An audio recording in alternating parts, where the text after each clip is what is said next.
Chapter 131. The messenger was nailed to the floor. After struggling for a while, he stopped moving. The other ghosts were so scared that they ran away and hid far away. Tang Zheng sighed in relief. After dealing with these two messengers, no one would know about what happened tonight and he would be safe. Picking up the command medallion on the ground, it was very heavy and he did not know what material it was made of.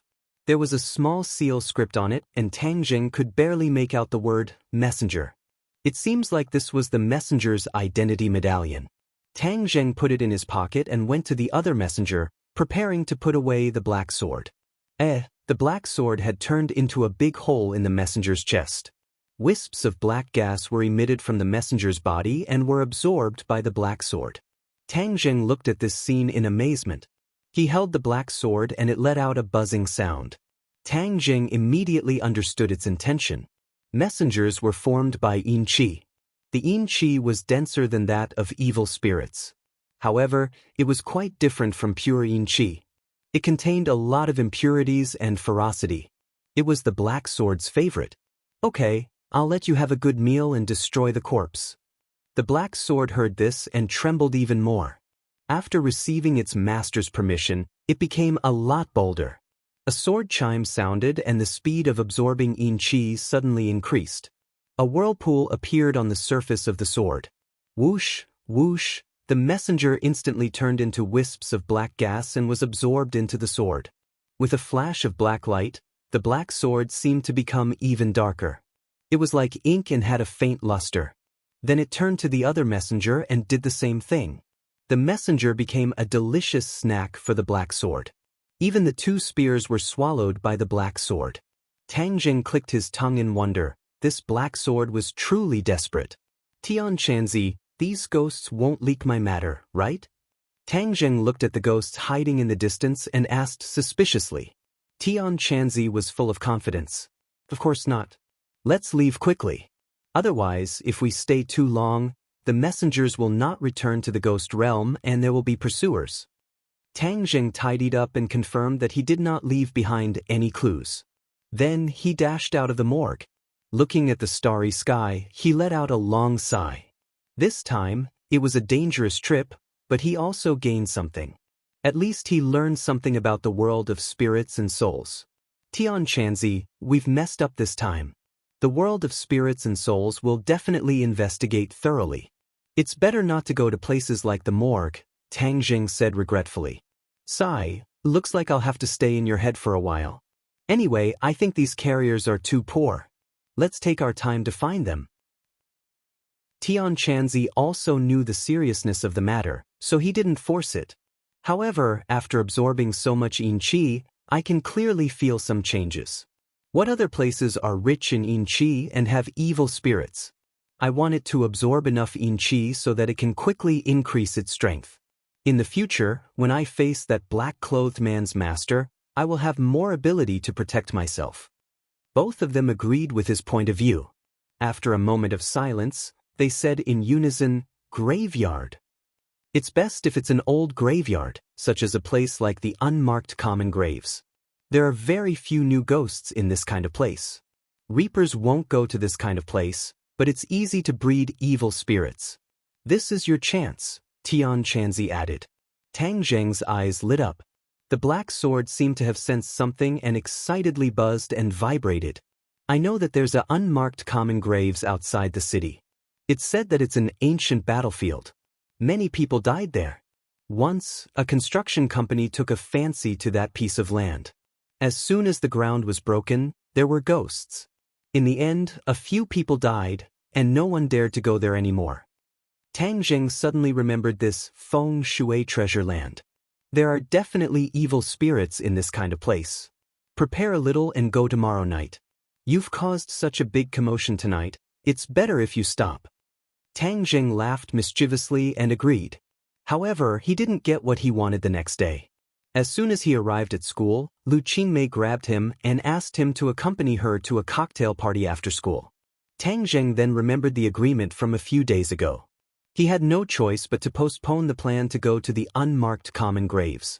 Yi Dingdang was in high spirits as both of her hands rested on the table, supporting her delicate and pretty face. When she saw Tang Jing enter, her eyes couldn't help but light up as a raging fighting spirit ignited within her. She had been depressed for the past few days. Tang Jing had given her a big blow, but Yi Dingdang wasn't an ordinary person. She quickly adjusted and turned the pressure into motivation.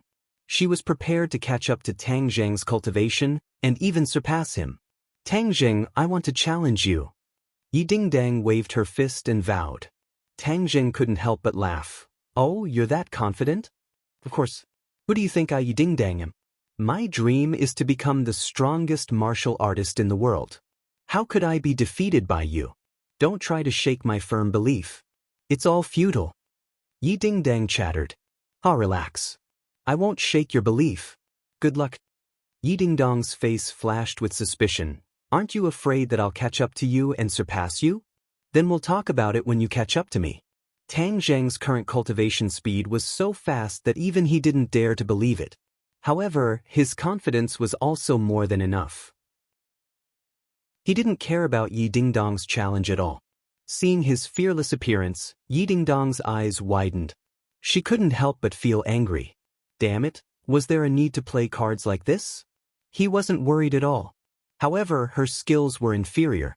If she were to lose her temper, it would make her seem even more useless. Thus, she said, "Do you dare to make a bet with me?" "Oh, how do you want to bet?" Tang Zheng was interested. "If I surpass you, then you have to announce to the world that Tang Zheng is not as good as Yi Dingdang." Announce to the world? I'm afraid there won't be that many people paying attention to me. Tang Zheng said with a smile. Yi Dingdang stubbornly said, "I don't care. In any case, you have to announce this to the world." "Okay, but what if you can't surpass me?" "I will definitely surpass you." "That won't do. Since it's a bet, you need to have a stake. Otherwise, if you can't surpass me and there's no stake, then wouldn't I lose a lot?" I'll marry you," Yi Dingdang said without thinking in her anger. This voice wasn't soft. In the already quiet classroom, it was like a clap of thunder. It clearly entered the ears of many people. Everyone looked over and stared in disbelief. Yi Dingdang was going to marry Tang Zheng. This was too fast. A while ago, they were still talking about fiancé. Now, they were going to be promoted. Tang Zheng suddenly coughed. He was incomparably embarrassed. This Yi Dingdang really dared to say this.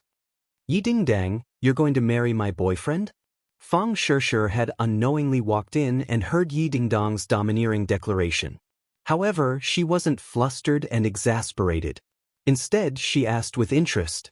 Yi Dingdang looked at Fang Shishir in astonishment. In fact, she also felt that the relationship between Fang Shishir and Tang Zheng was very subtle these past few days. Every look and action was filled with intimacy.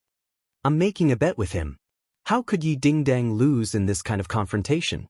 Therefore, she wasn't afraid of being exposed and spoke bluntly. Fang Shishir glanced at Tang Zheng flirtatiously and said, "Then you won't have a chance." "I also feel that way." Yi Dingdang proudly raised her neck. "Because my cultivation will definitely surpass his in the future. He can only admit defeat." "Ah, you're betting on this?" Fang Shishir was shocked.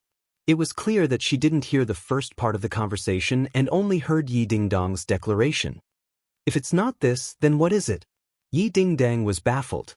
Fang Shishir's expression was a bit strange.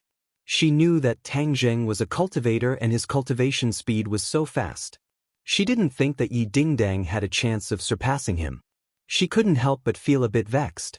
She leaned against Tang Zheng's ear and said, "You clearly know that you will win, so you deliberately made this bet with her, right?"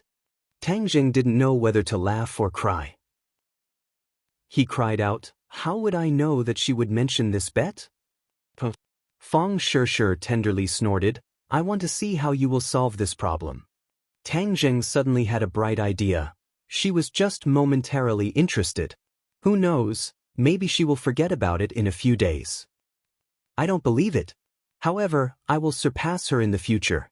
Since she dares to steal my boyfriend in front of me, I will defeat her." Fang Shishir was full of fighting spirit. Tang Zheng bitterly looked at her. He didn't know why her fighting spirit was also aroused. He could only secretly sigh. This situation was too chaotic. "Let me tell you a piece of good news. I am already a first-grade refining qi cultivator. Fang Shishir proudly said. Really? Tang Jing stared at her.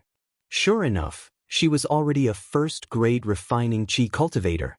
It seems like Tian Chanzi's words were not false. After her transformation, her physique was really too good. Congratulations, you are too awesome. Tang Jing was overjoyed. He couldn't help but kiss Fang Shishir. Exclamations sounded from all around. It must be known that everyone was silently watching this good show. Seeing Tang Jing kiss Fang Shishir in front of Yi Dingdang, this was too explosive. Tang Jing also realized the problem. He quickly let go of Fang Shishir. Her face was already as red as a ripe apple. She coquettishly glared at him. This beautiful appearance made everyone's heart beat faster. They were simply envious and jealous of Tang Jing. Even Feng Yong couldn't help but give Tang Jing a thumbs up. Yi Dingdang also didn't think that Tang Jing would be so bold. Seeing Fang Shishir's shy and proud expression, she fiercely glared at Tang Jing. Tang Jing could only pretend that he didn't see anything. Fortunately, the teacher walked in and helped Tang Jing out of his predicament. Everyone had no choice but to reluctantly turn their heads. This scene was simply too wonderful compared to class. Tang Jing also angrily sat down. Yi Dingdang said in a low voice, "You did it on purpose, right?" "Hi hey, I couldn't help it. I couldn't help it," Tang Jing said in an embarrassed tone. Yi Dingdang thought of the decision she made some time ago. She suddenly felt a bit wronged. She was willing to make the act real, but he kissed Fang Shishir in front of so many people. He was too hateful. I will definitely beat him. Yi Dingdang's thoughts suddenly changed. She decided not to think about the decision she made a while ago. A woman's heart was like a needle at the bottom of the sea. This change was so fast that it made people dumbfounded. Chapter 132. Tang Jing looked at himself in the mirror.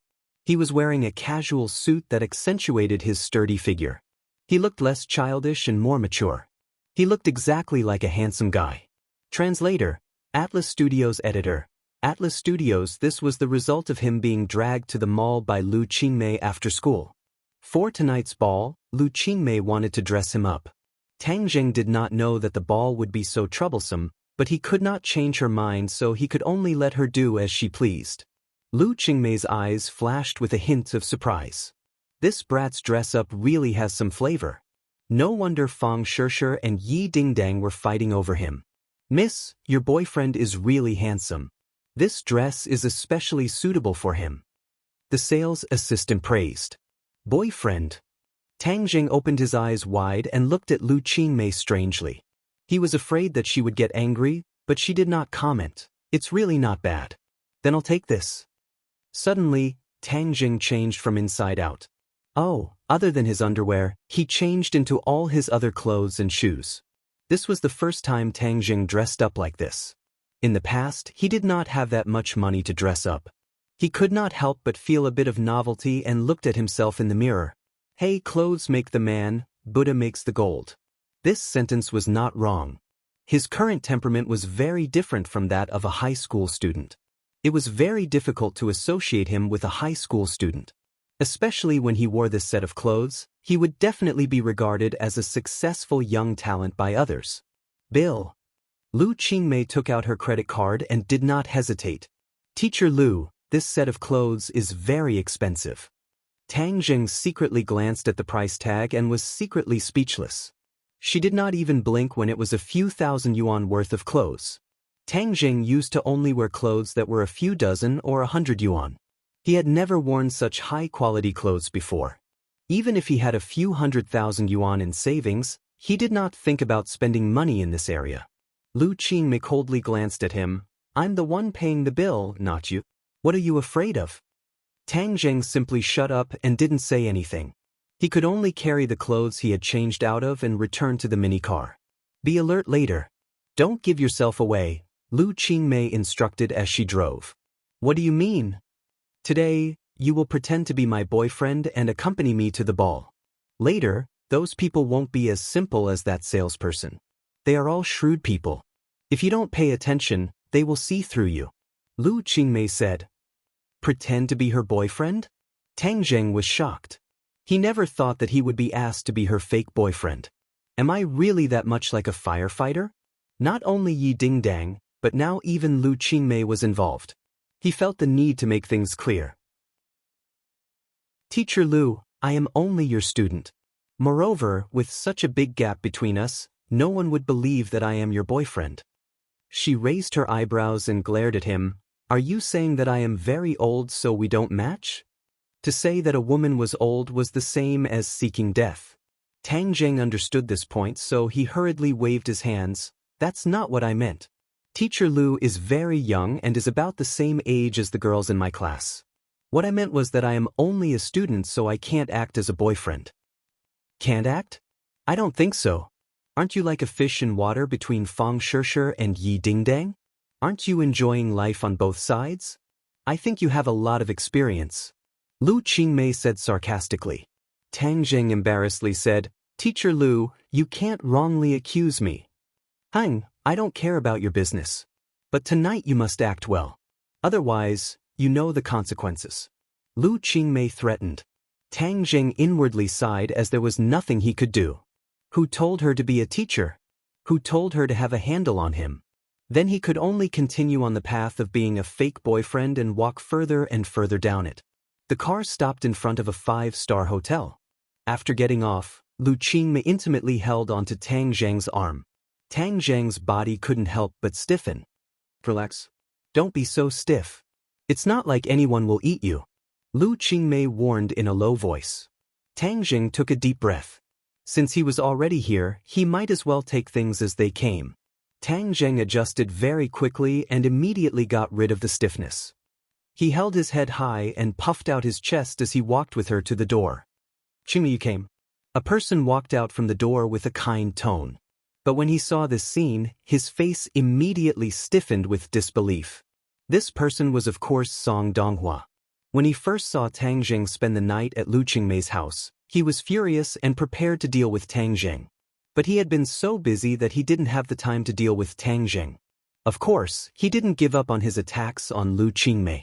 Instead, he became even fiercer. Lu Qingmei was annoyed beyond words, but he was like a dog's skin plaster, causing her to be unable to do anything. This dance party was also invited by him. Originally, she wanted to refuse, but after Ordinary Balance City's mayor personally came forward to invite her, she couldn't refuse. This mayor was an old subordinate of Lu Qingmei's father and was someone she was familiar with. She couldn't refuse, but she also knew that Song Donghua would definitely pester her. Thus, she simply pulled Tang Zheng over to pretend to be her boyfriend and fend off this annoying fly. Speaking of which, Lu Qingmei didn't have many friends in Ordinary Balance City, let alone friends of the opposite sex. Thus, only Tang Zheng was the most suitable candidate. Lu Qingmei expressionlessly nodded her head and pulled Tang Zheng inside. Song Donghua saw the two's intimate actions and was furious. But he didn't act out. Instead, he still had a faint smile on his face as he followed them. Mayor Jiang is waiting for you over there. I'll bring you over. No need, we'll go by ourselves. Lu Qingmei refused and walked with Tang Zheng towards Ordinary Balance City's mayor, Jiang Yongda. Jiang Yongda saw the two of them and walked over to greet them from afar. Qingmei, I didn't even know that the old leader's daughter was in my district. His tone was familiar and it was clear that he was an old acquaintance. Lu Qingmei was still cold as she said, Uncle Jiang, you are busy with work and it is inconvenient for me to disturb you. Moreover, I like peace and quiet. Towards her coldness, Jiang Yongda didn't mind as he knew that her temper was like this.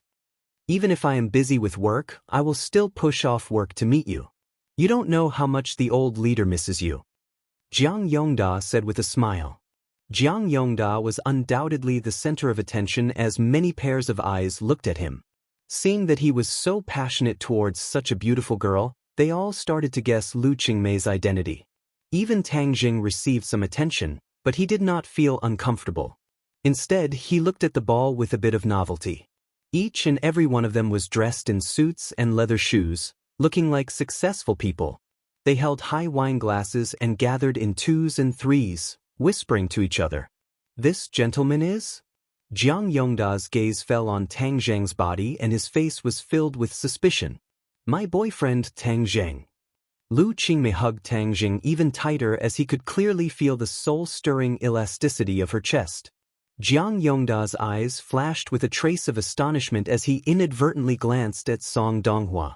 Song Donghua awkwardly lowered his head, but as a government official, especially someone of Jiang Yongda's level, he naturally wouldn't easily reveal his true feelings.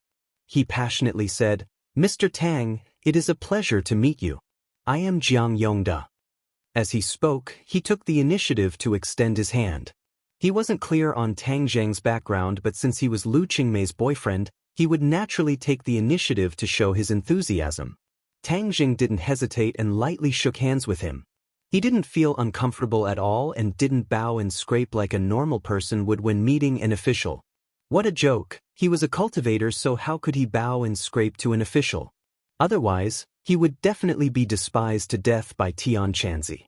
Lu Qingmei looked at Tang Zheng in astonishment as his temperament was completely different from that of a student. She thought that he would be exposed, but she didn't think that he would perform so well.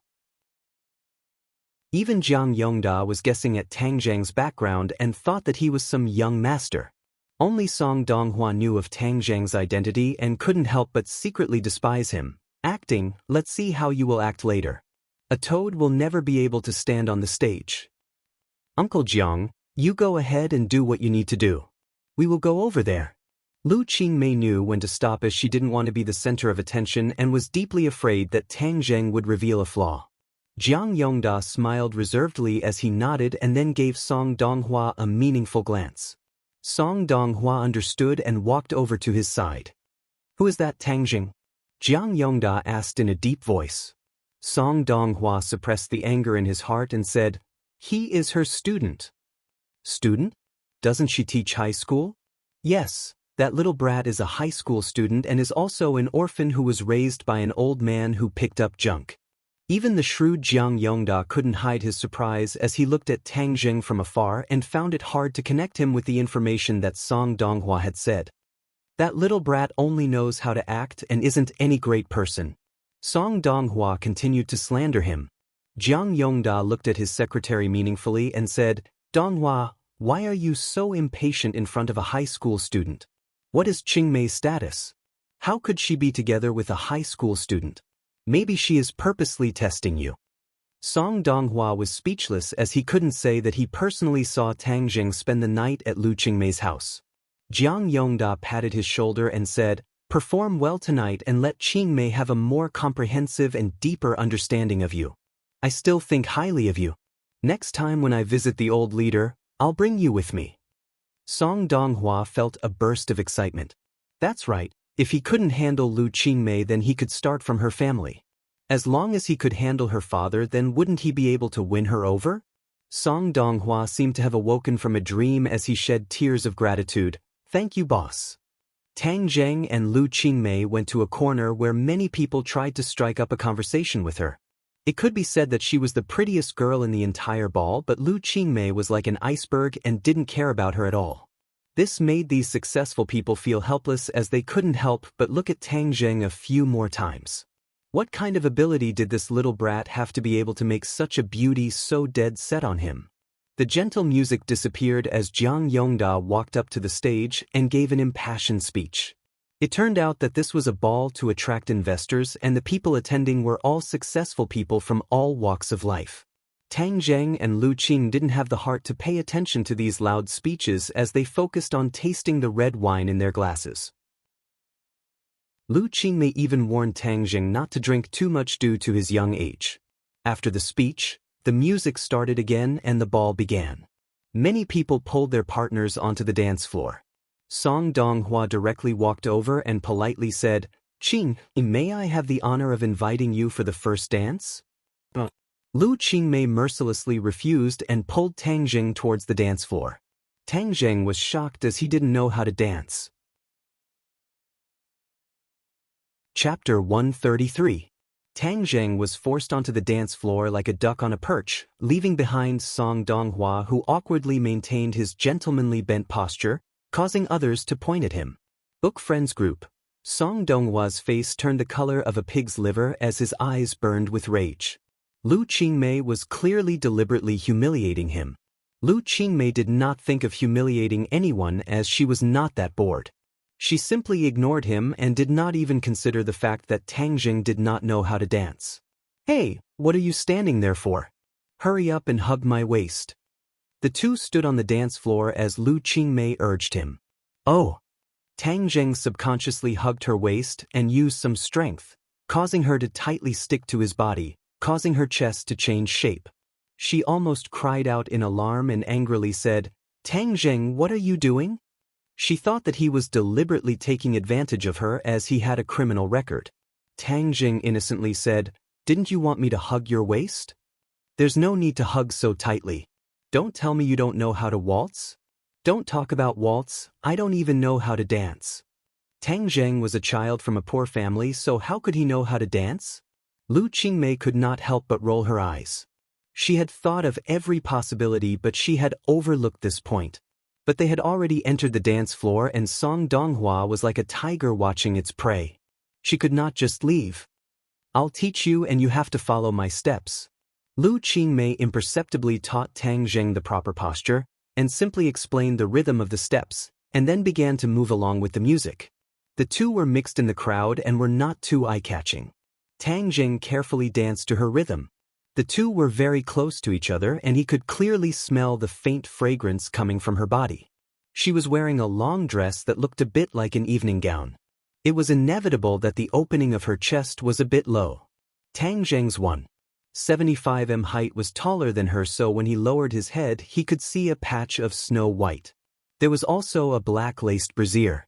The contrast of black and white created a strong visual impact. Tang Zheng couldn't help but swallow a mouthful of saliva. This scenery was too alluring. Lu Qingmei noticed his actions. She raised her eyebrows and said coldly, "Where are you looking at?" Tang Zheng panicked and his footsteps became disorderly. Lu Qingmei cried out in pain as Tang Zheng stepped on her foot. "You did it on purpose, didn't you?" "No, I don't know how to dance," Tang Zheng argued. Lu Qingmei glared at him. She couldn't help but regret her rashness. She shouldn't have pulled him onto the dance floor. Now she was the one who suffered. She was stepped on again. Tang Zheng said awkwardly, "I didn't do it on purpose." Lu Qingmei's eyes burned with anger as she snorted coldly. "Ouch!" Another person cried out. This time it wasn't Lu Qingmei but Tang Zheng.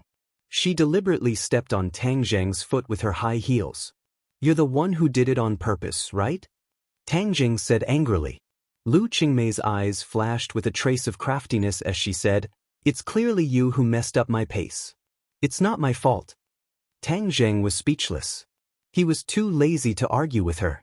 He only hoped that the song would end soon. However, the heavens didn't let him. Lu Qingmei's beauty was still too dazzling. Many of the so-called successful people on the dance floor were secretly glancing at her. There were even some people who gradually moved to her side as she danced. Tang Zheng's eyes were sharp and his ears were alert. How could he not see this group of successful perverts? He saw that a fat middle-aged man had already reached her and was purposely using his back to rub against her. After all, Lu Qingmei was his teacher, and now she was also his dance partner, so how could he let others take advantage of her? Therefore, the hand that was resting on her waist slid down to her buttocks. Even through the thin skirt, he could still feel the soul-stirring elasticity. "What are you doing?" Lu Qingmei turned pale with fright.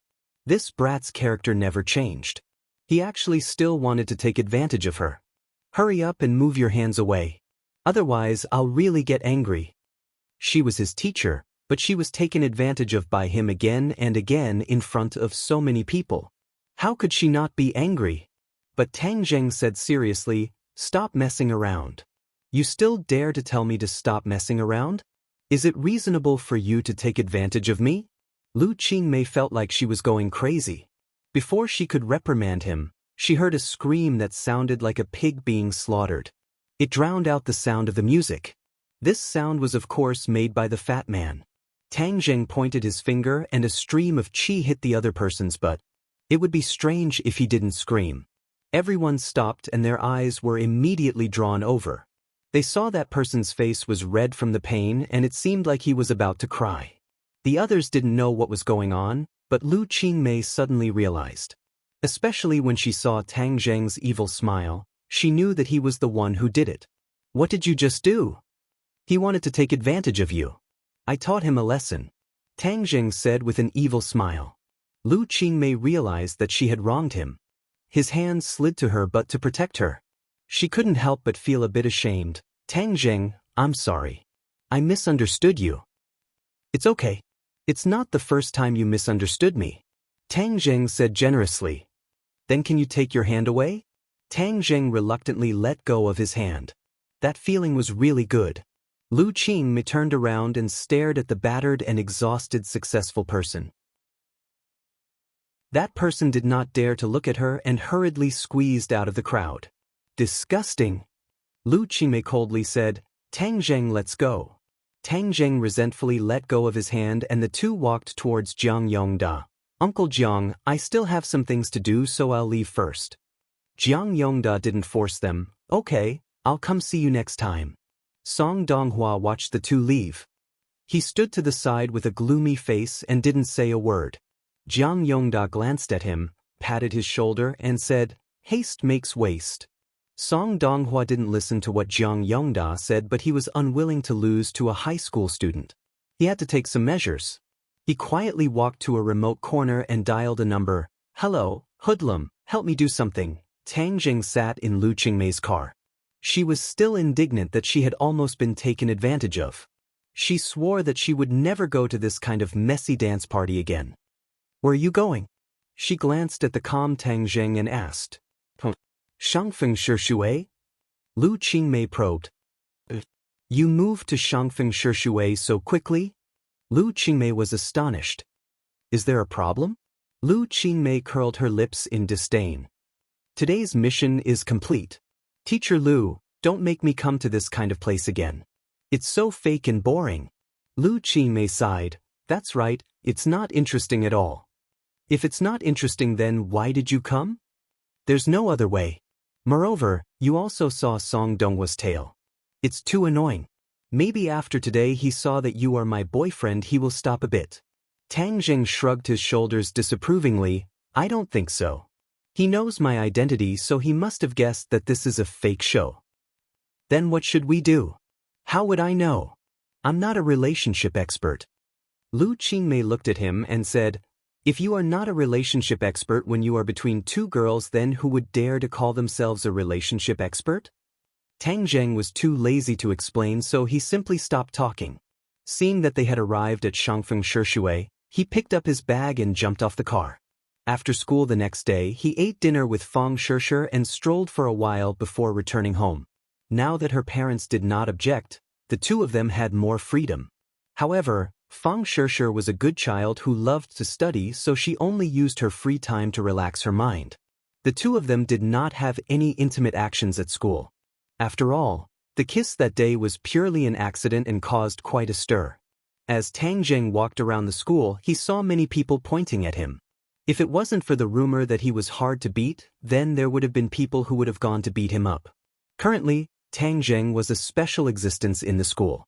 He was ranked last in the entire school, but he managed to catch up to the school belle, Fang Shishir. Moreover, he also maintained an ambiguous relationship with the other school belle, Yi Dingdang. He was simply a love saint and of course also a public enemy. However, not only the boys, but even the girls did not give him a good face. After all, having a foot in two boats was not something that girls liked. After sending Fang Shishir home and checking on her practice, Tang Zheng decided to give her a spirit-gathering pill in a few days to improve her cultivation. Her foundation had already been consolidated, and the next step was to raise it. However, she only had cultivation, but not martial arts. This was Tian Chanzi's decision. He was not prepared to let her learn martial arts, but rather wait until he was reborn to teach her magic. At around 10 o'clock, Tang Zheng confirmed that his grandfather had fallen asleep. He then quietly left the house and went straight to the unmarked graves outside the city. He did not notice that there was a van following him from a distance and quietly came to the outskirts of the city. Ordinary Balanced City's development in the southern part of the city was very good and was rapidly expanding into the suburbs. However, the demolition of the old city in the northern part of the city was too difficult and had been delayed. Moreover, there was no expansion to the north because it would inevitably cross the unmarked graves. Almost all the businessmen knew that it was a haunted place. Even though the government had lowered the price of the land to a very low level, no one was interested in it. With the bloody lessons of the predecessors, no one dared to provoke those filthy things for a few dollars. In front of life, money was secondary. However, Tang Zheng was not afraid of those filthy things. On the contrary, he liked it very much because the Black Sword liked it very much. He ran all the way. The Black Sword seemed to feel that it was about to have a full meal and excitedly buzzed nonstop. Tonight, dark clouds covered the sky and there was not even a trace of moonlight or starlight. Tang Zheng held a flashlight as he moved forward. After half an hour, he saw his destination. It was an abandoned construction site with overgrown weeds. He could vaguely see some reinforced concrete, but it was covered in a thick layer of moss. Tang Zheng could imagine the frustration of the developer who wanted to show off his skills here but had to retreat in the end. These 2 days, Tang Zheng specially asked around and found out that the developer died not long after bleeding from his 7 orifices. Even the doctors could not find the cause of his death. Many people said that it was a ghost that came to take his life. Tang Zheng took deep and shallow steps and walked towards the center of the construction site with the help of the flashlight. It was almost midnight. Chapter 134. At midnight, the world was dead silent. 6 people came down from a van with a rustling sound. The leader was a man with a scar on his face. He looked extremely fierce. The other 5 people were not kind people either. They all looked ferocious. "Brother Ba, are we still chasing after them?" "That's the unmarked common graves." One of the lackeys trembled as he looked in the direction that Tang Zheng had left. The others also had fearful looks on their faces. The name of the unmarked common graves was simply too resounding. How could they not be afraid? Scarface scolded fiercely, "F***, what are you afraid of? We have so many people. Even if it's a ghost, I'm going to catch it alive. I've been catching people for so many years, but I've never caught a ghost." When they heard this, their courage grew a lot. They were deeply afraid that if they showed their cowardice in front of their brothers, they would definitely be laughed at to death in the future. "Okay, we'll listen to Brother Ba. Let's go in and get rid of that brat. This is the wilderness, and it's an unmarked graveyard. It's a good opportunity to get rid of the corpse. Even if someone saw it, they would definitely think that it was done by a ghost." The lackey agreed. Scarface licked his lips and praised, "Not bad, he's got some brains. This brat didn't go anywhere else, but specifically came here. He's simply courting death.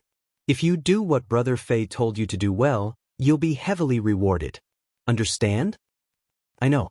Yen asterisk, let's go. Hurry up and go in. Don't let that brat escape." Several people walked towards the center of the abandoned construction site with weapons such as clubs and machetes. The flashlight in Tang Zheng's hand was like a beacon, guiding the 6 of them. They were worried that they would be discovered, so they didn't use the flashlight at all. Instead, they just followed in the dark. Step by step, they gradually approached Tang Zheng. They saw Tang Zheng standing on a wasteland. This wasteland was very different from the other places. While other places were overgrown with weeds, this wasteland was bare and the surface was pitch black, as if ink had been broken. They didn't notice the strangeness of this wasteland and rushed out excitedly. The sound of their footsteps finally attracted Tang Zheng's attention. A beam of flashlight shone on them, and they were immediately exposed.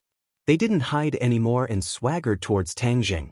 Tang Zheng was originally waiting for the evil spirits when he suddenly heard the rustling behind him. He thought that the evil spirits had come out, but he was puzzled. Wasn't there still some time before 12 o'clock? This group of evil spirits came out too early. Gripping the black sword in his hand, he turned around and slashed backward, only to find that it was not an evil spirit under the light, but 6 large living people with weapons in their hands. "Who are you people?" Tang Zheng asked. "Was this a robbery?" This group of people was really bold to come here and rob. Scarface took a step forward and used his hand to block the glaring light. He fiercely said, "Brat, you've got guts. You actually didn't run when you saw us." "Why should I run? I think you should be the ones running. There will soon be a ghost here. If you don't run, then it will be too late," Tang Jing kindly advised. When they heard the word ghost, they couldn't help but tremble. They looked around as if they were really afraid that a ghost would crawl out from the darkness. But Scarface was very bold and laughed. "This father isn't afraid of people. Why should I be afraid of ghosts?" Indeed, many times people were stronger than ghosts. It seems that Scarface also understood this principle. Tang Jing shrugged and said, "Since you're not afraid, then stay here. The ghost will come out soon." "Fuck, don't use ghosts to scare this father. This father isn't scared. This father even dares to kill people, so why should I be afraid of ghosts? If this father was afraid of ghosts, then this father wouldn't kill people." Scarface proudly said, "Hey brat, you want to use ghosts to scare us and take the opportunity to run, right? No way. Today your life will end here. This father wants to see if you will turn into a malicious spirit and come after this father's life." Tang Zheng's expression turned cold. He understood that this group of people were not blocking the road to rob him. Instead, they were deliberately targeting him. They must have followed him all the way here. "I knew that no one would come to this unmarked common graves. So it was me who led them here." Tang Zheng suddenly realized, but he was not afraid. Instead, he calmly asked, "You want to kill me? Then who sent you? Let me die with a clear understanding." Tang Zheng's deliberate display of weakness made the few people even more arrogant, and even the last trace of fear towards ghosts disappeared.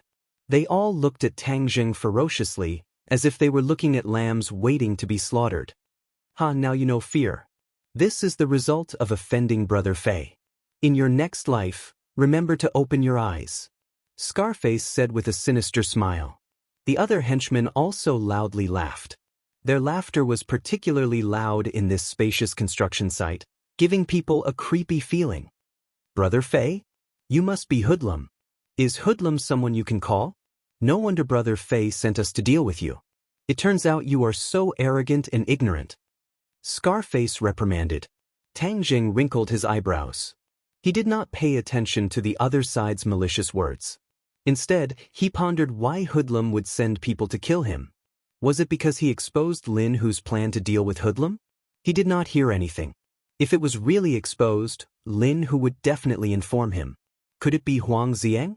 Huang Zieng had once tried to assassinate him in the hospital. Afterwards, he analyzed that Huang Zieng must have met the King of Medicine. That night, the King of Medicine was always by his side. Other than him, it could not be anyone else. It was just that the King of Medicine did not say anything. Huang Zieng was also definitely not dead. Otherwise, Huang Si would definitely cause a ruckus. Ordinary balance would also not be so quiet. It was very likely that Huang Zieng sent Hoodlum to kill him. But thinking about it carefully, Tang Zheng rejected this idea.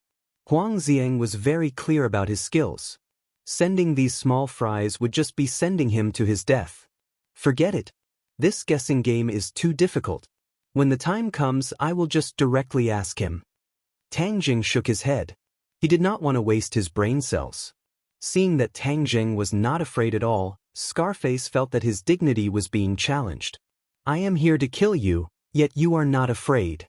This is simply preposterous. Little brat, kneel down and kowtow to me 3 times. Then I will let you die a quick death. Otherwise, I will let you die an ugly death." Tang Jing shook his head and sighed. "If you want to kill someone, why don't you choose another place? You just had to choose here. It seems like today is the day you die." "Huh, he actually said today is the day we die. This little brat must have been scared silly by us. Let's see who will die today." "Brother Scarface, why are you still talking to him? Kill him." Scarface nodded. "Okay, go, kill him." Tang Jing did not pay attention to them.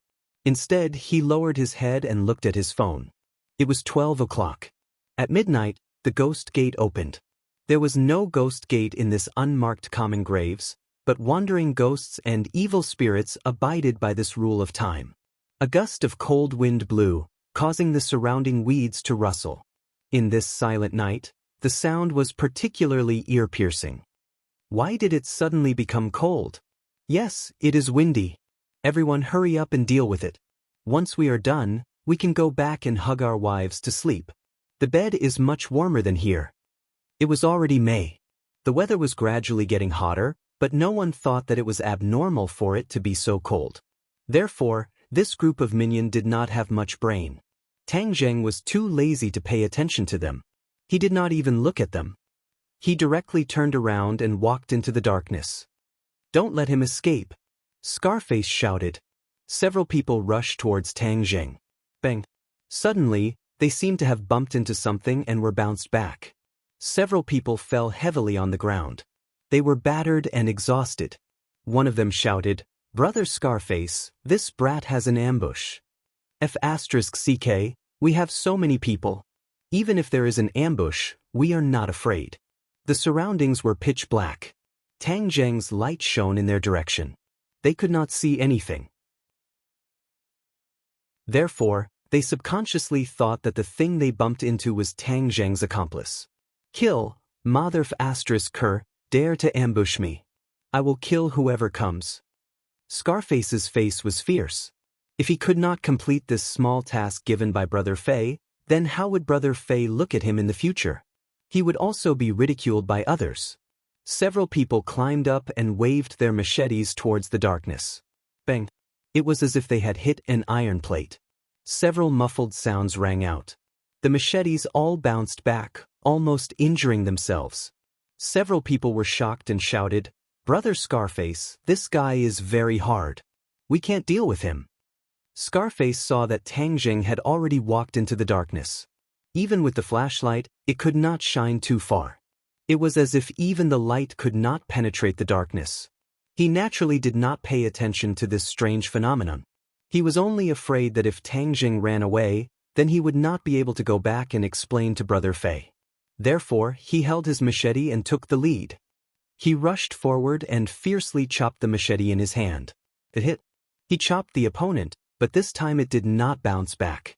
It was as if he had chopped into a bone and was unable to move. F***CK, come and help me. Mother f***ker, this guy will definitely die miserably. I might have chopped into his head. Scarface proudly said, "Brother Scarface is mighty. You dare to block Brother Scarface. If God blocks you, kill God. If Buddha blocks you, kill Buddha." Several people flattered. "Right, if a ghost blocks you, also kill ghosts." Another henchman added. Scarface proudly laughed. This group of little brothers really knew how to talk. Several people grabbed the hilt of the machete.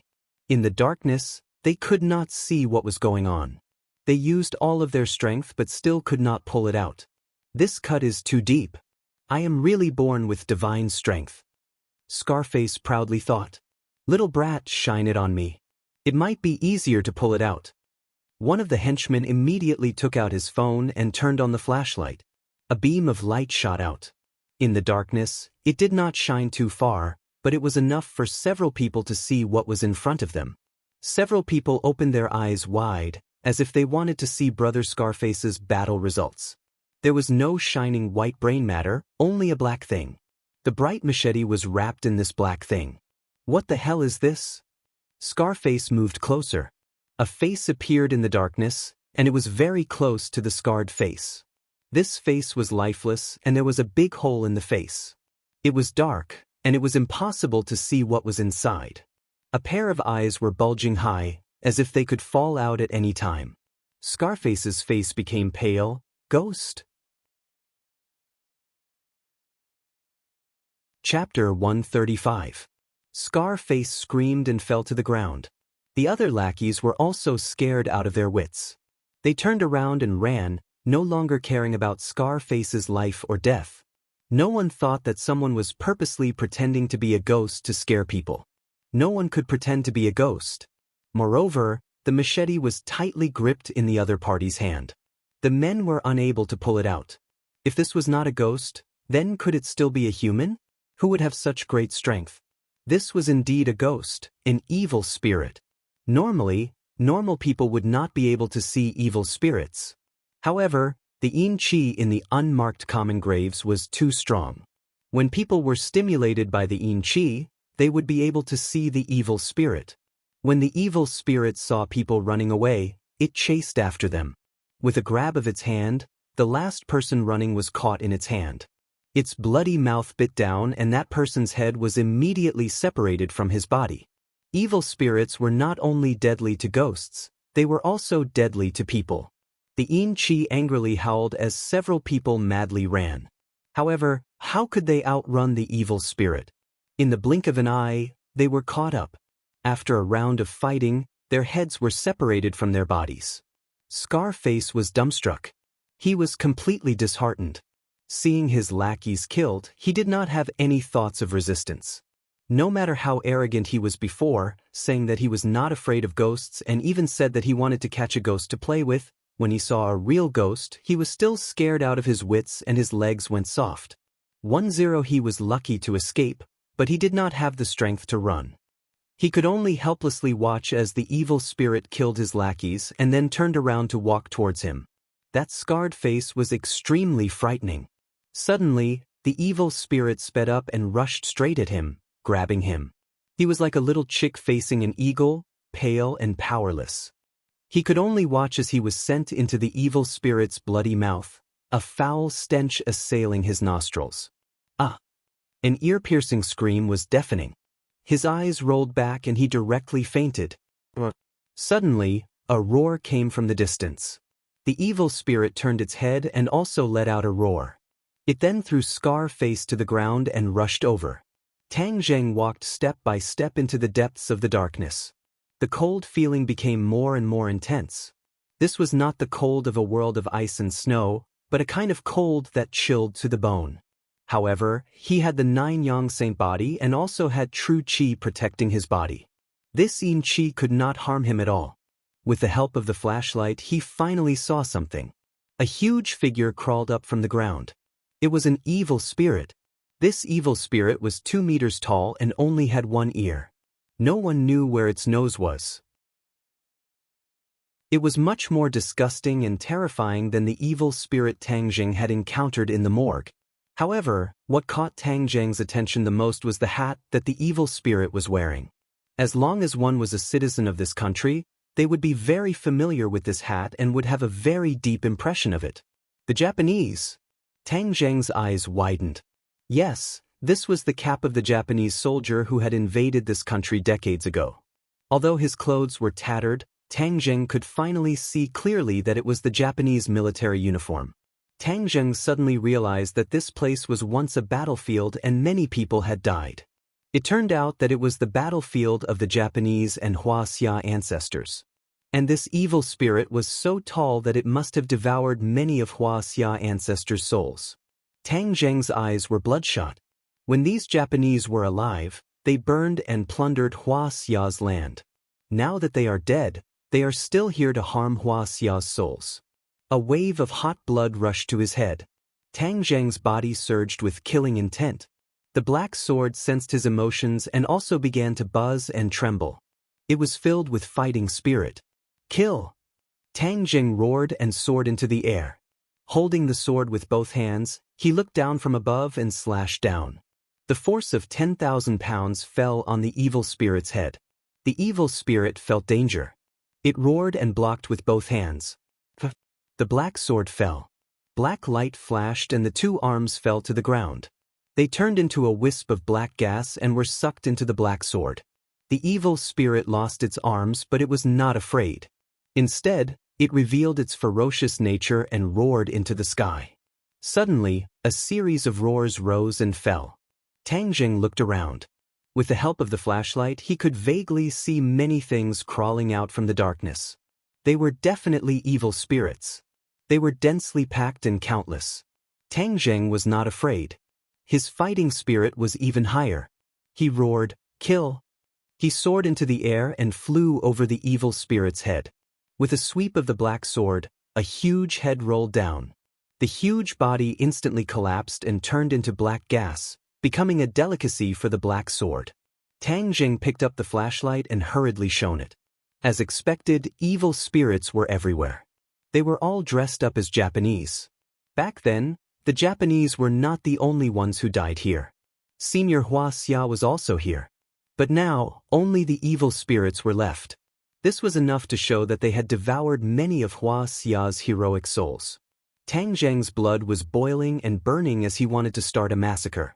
He was unable to participate in the war that decided the fate of this country a few decades ago, but today, he was determined to slaughter all of the evil spirits that were causing trouble here. He wanted to start a massacre. Roar! He roared at the Japanese evil spirits around him. Back then, the Huaxia seniors must have roared and roared like this as well. Tang Zheng's voice completely ignited the evil spirits' ferocious nature.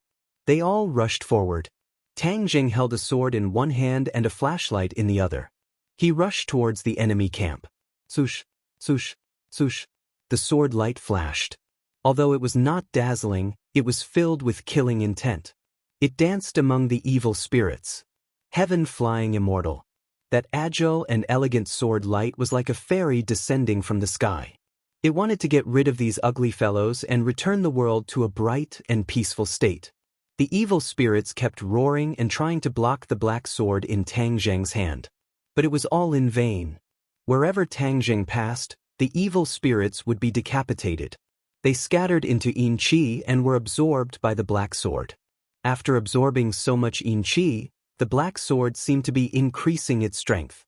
It was even more compatible with Tang Zheng's heaven-flying immortal. In an instant, half of the 100 or so evil spirits were killed by Tang Zheng. The night became even gloomier and the battle intent was even higher. A sharp roar came from behind the evil spirits. The evil spirits suddenly stopped attacking and automatically parted to the side, revealing a path. Tang Zheng looked at this scene in astonishment. He did not know what had happened. Bang, bang, bang. The ground seemed to be shaking. The dull sound of footsteps gradually approached. Tang Zheng saw a 3-meter-tall evil spirit walking over. From the military uniform it was wearing, it should be an official. There was no doubt that it had swallowed more souls to grow so tall. Kid, this evil spirit is not to be underestimated. You must be careful. Tian Chanzi warned. Tang Zheng locked his gaze on the evil spirit. Without wasting any time, he pushed off with the tip of his foot. Like a whirlwind he charged forward.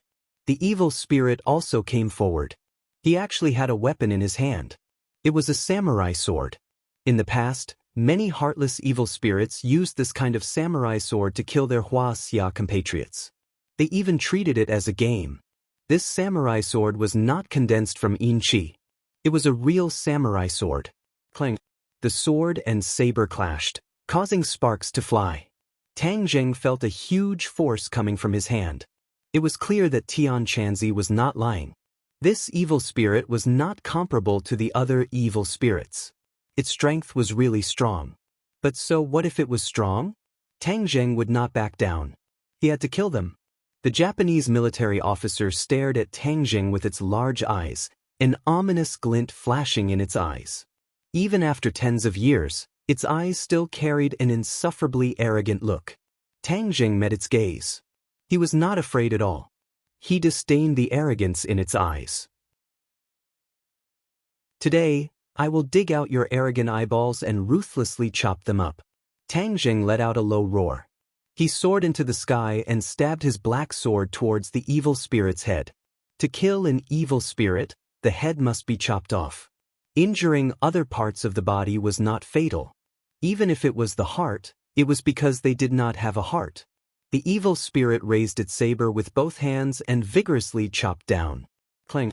There was another flash of fire.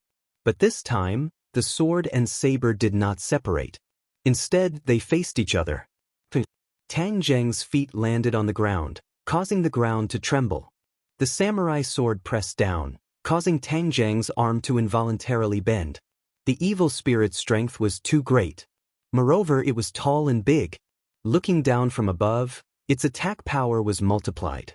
Tang Zheng's eyes were about to split open. He clenched his teeth and hurriedly circulated the ancient clear heaven scroll. Powerful qi poured into the black sword. Hong! The black sword blazed with a black light. Tang Zheng's arm was lifted up bit by bit. Seeing this, the evil spirit roared. The evil spirits in all directions seemed to have received an order and instantly charged towards Tang Jing. Despicable! Tang Jing clenched his teeth. Seeing the evil spirits charging towards him, if he did not block, then these evil spirits would be enough to tear him to shreds. Thus, he let out a low roar and lowered his body. Taking advantage of the momentum, he rolled and dodged the samurai sword. The samurai sword fiercely chopped into the ground, creating a large crack. It was clear how terrifying its strength was. Tang Jing somersaulted like a carp. The evil spirits had already charged in front of him. Shwa! The black sword chopped down as if it was cutting through thistles and thorns. The evil spirits charging at the front were split in two. But the evil spirits behind him continued to charge forward dauntlessly. With a flick of his wrist, he drew out a sword flower. Shwa, shwa, shwa. The heaven-flying immortal's nimbleness and elegance was displayed to the fullest. The only thing that could be seen was the sword light flying through the evil spirits, and one after another large heads fell to the ground. In this breath of time, he had killed another 10 evil spirits. Seeing this, the Japanese officer angrily roared and blocked Tang Jing's path, preventing him from killing the evil spirits. This evil spirit is too tall and strong. It is indeed difficult to deal with. Tang Jing's thoughts raced as he searched for the enemy's weak point. This series of attacks had consumed a lot of his chi. It was impossible for him to fight endlessly. Suddenly, his gaze fell on the evil spirit's legs. That's right, since you're so tall, then I'll cut off your legs. Let's see what use your tall body has. Tang Jing madly sprinted forward again, directly attacking the evil spirit's legs. The samurai sword fell from the sky and landed in front of Tang Jing, blocking his path. The evil spirit seemed to know that his weak point was his legs, so he guarded them very tightly. Damn it! So cunning! Tang Jing naturally would not give up. He continued to persevere in attacking the evil spirit's lower body. Kill! Suddenly, a heaven-shaking roar sounded out from behind Tang Jing. Tang Jing was startled. These evil spirits had not opened their mouths to speak, so who was the one that shouted out the Huaxia word, kill?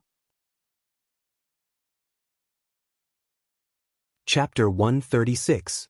Before Tang Jing had the time to turn around, he saw the Japanese officer roaring behind him, and a gust of cold wind swept over from behind him.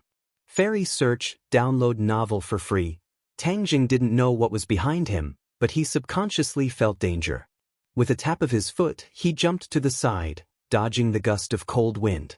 He saw a similarly huge body rushing towards the Japanese officer. Kill! So this word came from the mouth of this huge creature, full of grandeur. Tang Jing stared blankly at this huge creature. Huaxia's face was ashen, but his face was still intact.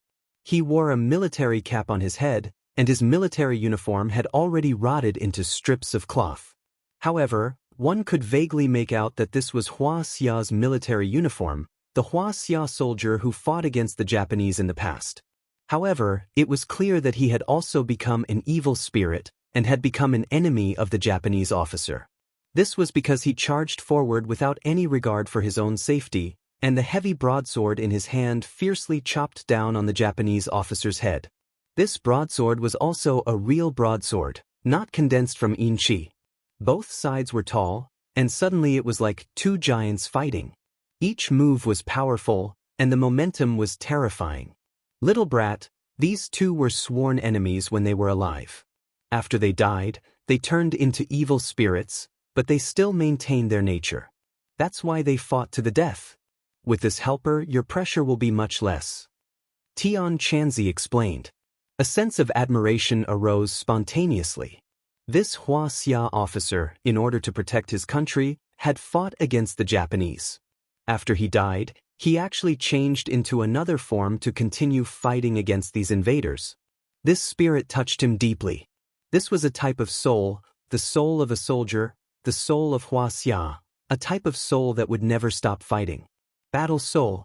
The battle between the battle soul and the Japanese officer was very intense.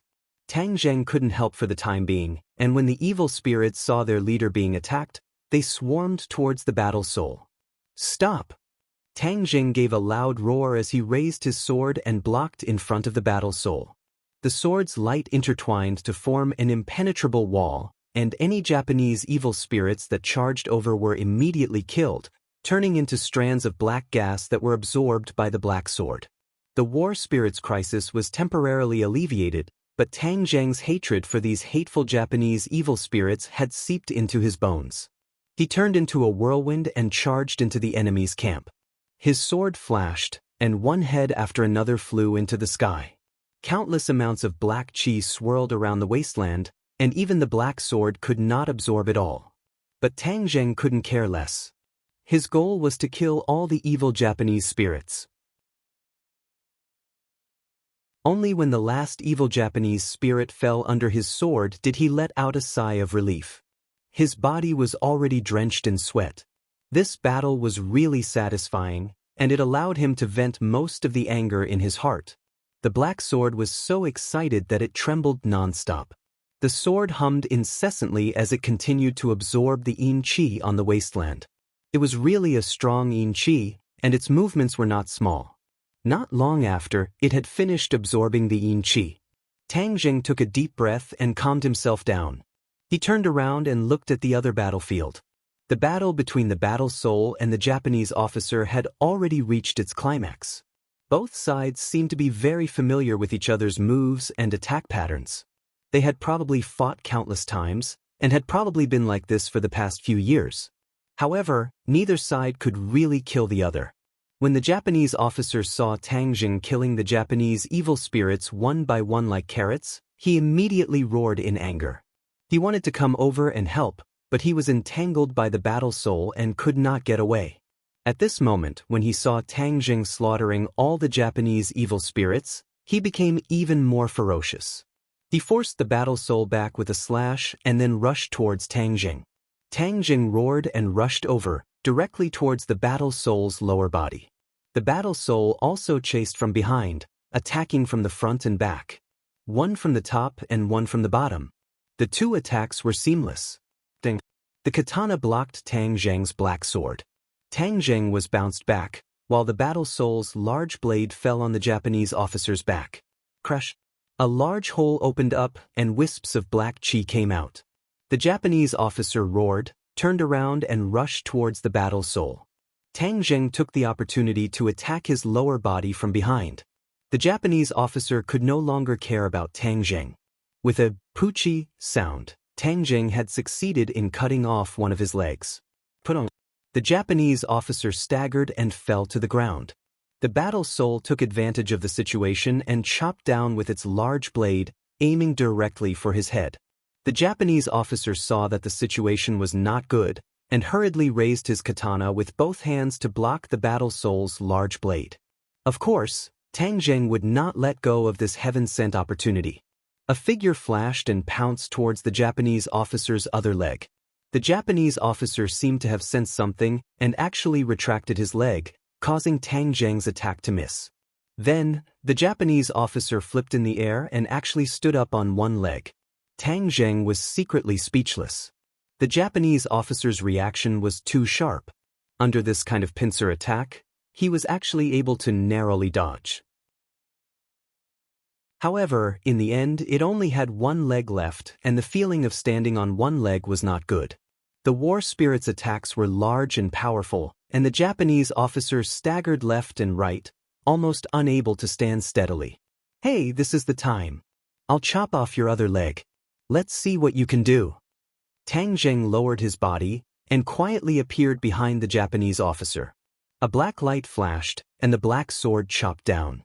The Japanese officer finally realized that something was wrong behind him and hurriedly turned his head, but it was too late.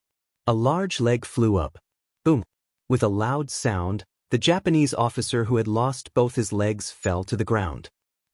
Let's see how you're going to fight now." Tang Zheng was overjoyed and flew towards the Japanese officer's head. It raised its katana with difficulty to block. Kacha!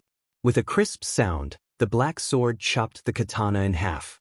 The Japanese officer was stunned for a moment, as if he could not believe what had just happened.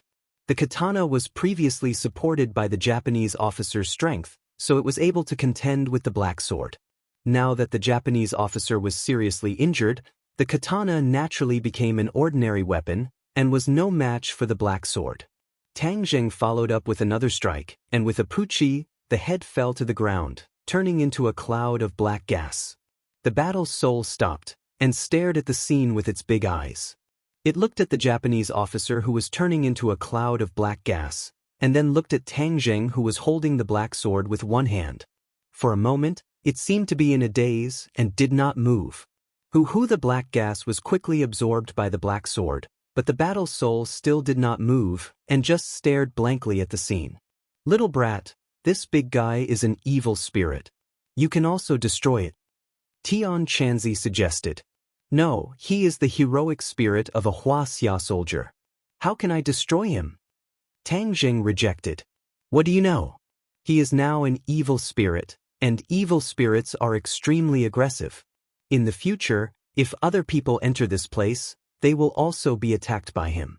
In the past, he only maintained a trace of his original nature to fight against the Japanese evil spirit. Now that the other party is dead, his original nature will gradually disappear, and he will become an evil spirit that only knows how to kill. If you don't destroy him, he will cause the deaths of innocent people in the future. Moreover, if you let him wander in this world, he will become a lonely ghost. Do you think this is good for him? Tang Zheng was silent. Tian Chanzi was right. If Tang Zheng did not destroy him, he would definitely hurt people in the future. Moreover, he would hurt the people he once protected in Huaxia. He definitely did not want to see such a thing happen. However, Tang Zheng admired his original nature and could not bear to destroy him like this. Tian Chanzi, is there any way to compromise? Not only can I not hurt him, but I can also protect him. Kid, sometimes you are too soft-hearted.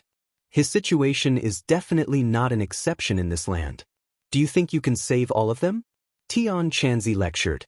Tang Zheng's face was firm and unwavering. He resolutely said, I don't have that much ability, but if I meet him, I will save him. Tian Chanzi, don't be long-winded. Are you going to help or not? Tian Chanzi sighed. I really don't know what to do with you. Okay, I will help you this time. The best way to protect this big guy is to find him a place to live. Don't let him wander between heaven and earth. Tang Zheng said dejectedly, where am I going to find him a place to live? I can't bring him home, right? Bring him home? Do you want your grandfather's life? Of course not. Since you said so, you must have a way. Hurry up and say it. Don't dilly-dally. Tang Zheng impatiently urged. Black sword, the black sword in your hand is his place of residence. Just like how the black-clothed man imprisoned the black monarch snake's soul in the black sword, you can also absorb him into the black sword. Really? Doesn't the black sword like to absorb yin qi? The war spirit is condensed from yin qi. Won't it be absorbed by the black sword? Tang Zheng asked worriedly. You really are an idiot. You are the master of the black sword. It will do whatever you tell it to do. How would it dare to absorb this big guy's yin qi? On the contrary, the more yin qi the black sword absorbs, the more it can nourish him. Maybe it can even increase his strength. No matter how much he increases, he is still an evil spirit. He has no consciousness and is muddle-headed. It is a pity to see him like this. Tang Zheng could imagine that the war spirit must have been a famous general. However, after his death, he became a muddle-headed evil spirit. It made people sigh endlessly. Tian Chanzi chuckled. That is not necessarily true. When your cultivation reaches a certain level in the future, maybe you will think of a way to help him regain his consciousness. Really? Tang Zheng was overjoyed. This was the best-case scenario. Of course it's true. When have I, Tian Chanzi, ever lied? However, it is useless for you to understand this now. This is a great divine ability. You can comprehend it yourself in the future. Tian Chanzi pretended to be mysterious as he said. If you don't want to say it, then don't say it. However, since there is a way, then I am relieved. Tang Zheng looked at the war spirit and smiled. Unknowingly, the dark clouds in the sky had dissipated and the moonlight shone on the war spirit's body. He stood there alone. His body was tall and indomitable. However, he gave off a strong sense of loneliness. Tang Zheng's heart moved as if he had felt something. His companions have all sacrificed themselves. He is the only one left in this world. This is indeed a great loneliness. No matter, war spirit, I will accompany you in the future. We will fight against the heavens and the earth. Let us continue to fight. Tang Zheng's fighting spirit was ignited and his eyes lit up. Coincidentally, the war spirit lowered his head and looked at each other. A low roar escaped from his mouth. Kill! Chapter 137. The word kill was filled with murderous intent, filled with boundless power. A gust of cold wind swept over, rushing towards Tang Zheng. Tang Zheng narrowed his eyes, looking at the war spirit in astonishment. He saw the war spirit raise the large blade with both hands, chopping down at Tang Zheng's head. Hee little brat, how was it? I was right, evil spirits like to kill. Tian Chanzi said proudly. Tang Zheng leaned to the side to avoid the blade. The heavy blade struck the ground, creating a large crack. Tian Chanzi, don't be sarcastic. Hurry up and tell me, how do I absorb the war spirit into the black sword? Tian Chanzi did not want to be enemies with the war spirit, so he quickly moved to avoid the attack. You have to press down on his head, then use a secret technique to control his mind. Only then can you absorb him into the black sword. Tian Chanzi said. My head. Tang Zheng looked at the 3-meter-tall war spirit and shrunk his neck, dodging the blade that swept towards him. Climbing onto his head was not an easy task. After all, the threat of the war spirit's large blade was not small. Okay, you tell me the secret technique first. Tian Chanzi immediately imparted the technique to Tang Zheng. Tang Zheng felt it, then he tiptoed and soared into the sky. The war spirit's blade slashed down, wanting to split Tang Zheng in two. Clang! The blade and sword clashed, and Tang Zheng fell heavily to the ground. I don't believe that I can't go up. Tang Zheng clenched his teeth and once again rushed up. This time, the war spirit's blade was merciless. Tang Zheng did not use the black sword to block, but instead used the tip of his foot to tap on the heavy broadsword. Borrowing the rebounding force of the broadsword, he leapt into the air and dangerously jumped onto Zhan Hun's shoulder. His large hand immediately pressed down on Zhan Hun's head as he used the secret technique. The war soul raised its blade and chopped down on Tang Zheng's head, as if it wasn't afraid of being cut in half. That indomitable aura seemed to want to cut Tang Zheng in half. However, Tang Zheng acted as if he didn't see it. The chilly wind blew in his face, but he remained calm and collected, concentrating on executing the secret technique. Suddenly, the large blade stopped, and the ferocious light in the war spirit's eyes gradually dissipated. Collect! Tang Zheng let out a low shout. The black sword glowed brightly under the bright moonlight. The war soul's huge body twisted, and in an instant, it turned into a cloud of black gas and flew into the black sword. With a clang, the war soul's large blade fell to the ground and broke into pieces. Without the support of the battle soul, the blade had finally completed its historical mission. Tang Zheng landed firmly on the ground and let out a sigh of relief. He patted Black Sword and said, Battle soul, from now on you will be by my side. We will fight side by side. 1. Black Sword trembled, not knowing if it was Black Sword or the War Soul responding to him. Black Sword, from now on you and the War Soul will become one. I will bestow upon you a name. From now on, you are the War Soul and the War Soul is you. The sword's cry soared into the sky. From this moment on, Black Sword had a new name, War Soul. Black Sword seemed to have sensed something, and with a flash of black light, Tang Zheng saw 2 words near the sword's hilt, War Soul. Tang Zheng smiled in satisfaction and raised his head to look at the wasteland. In the future, without these evil spirits, maybe after a while, this piece of land would be used to build high-rise buildings. He could be considered to have removed a huge threat for ordinary balance. His gaze subconsciously looked towards the road, and under the moonlight he could faintly see a few corpses crawling on the ground. He shook his head without pity. When he heard the series of screams, he didn't make a move because Scarface and his gang wanted to kill him, and he wasn't so kind as to save them. After all, he was someone who abhorred evil. Clap, clap, clap. Suddenly, a series of applause sounded, and it was especially clear and piercing in the silent night. Tang Zheng's relaxed nerves suddenly tensed up, and he looked towards the direction of the sound with vigilance. He saw a person standing under the moonlight, and he didn't know how long he had been hiding there. Tang Zheng was so focused on fighting that he didn't notice him at all. Wonderful, wonderful! The applause disappeared, and an old voice sounded.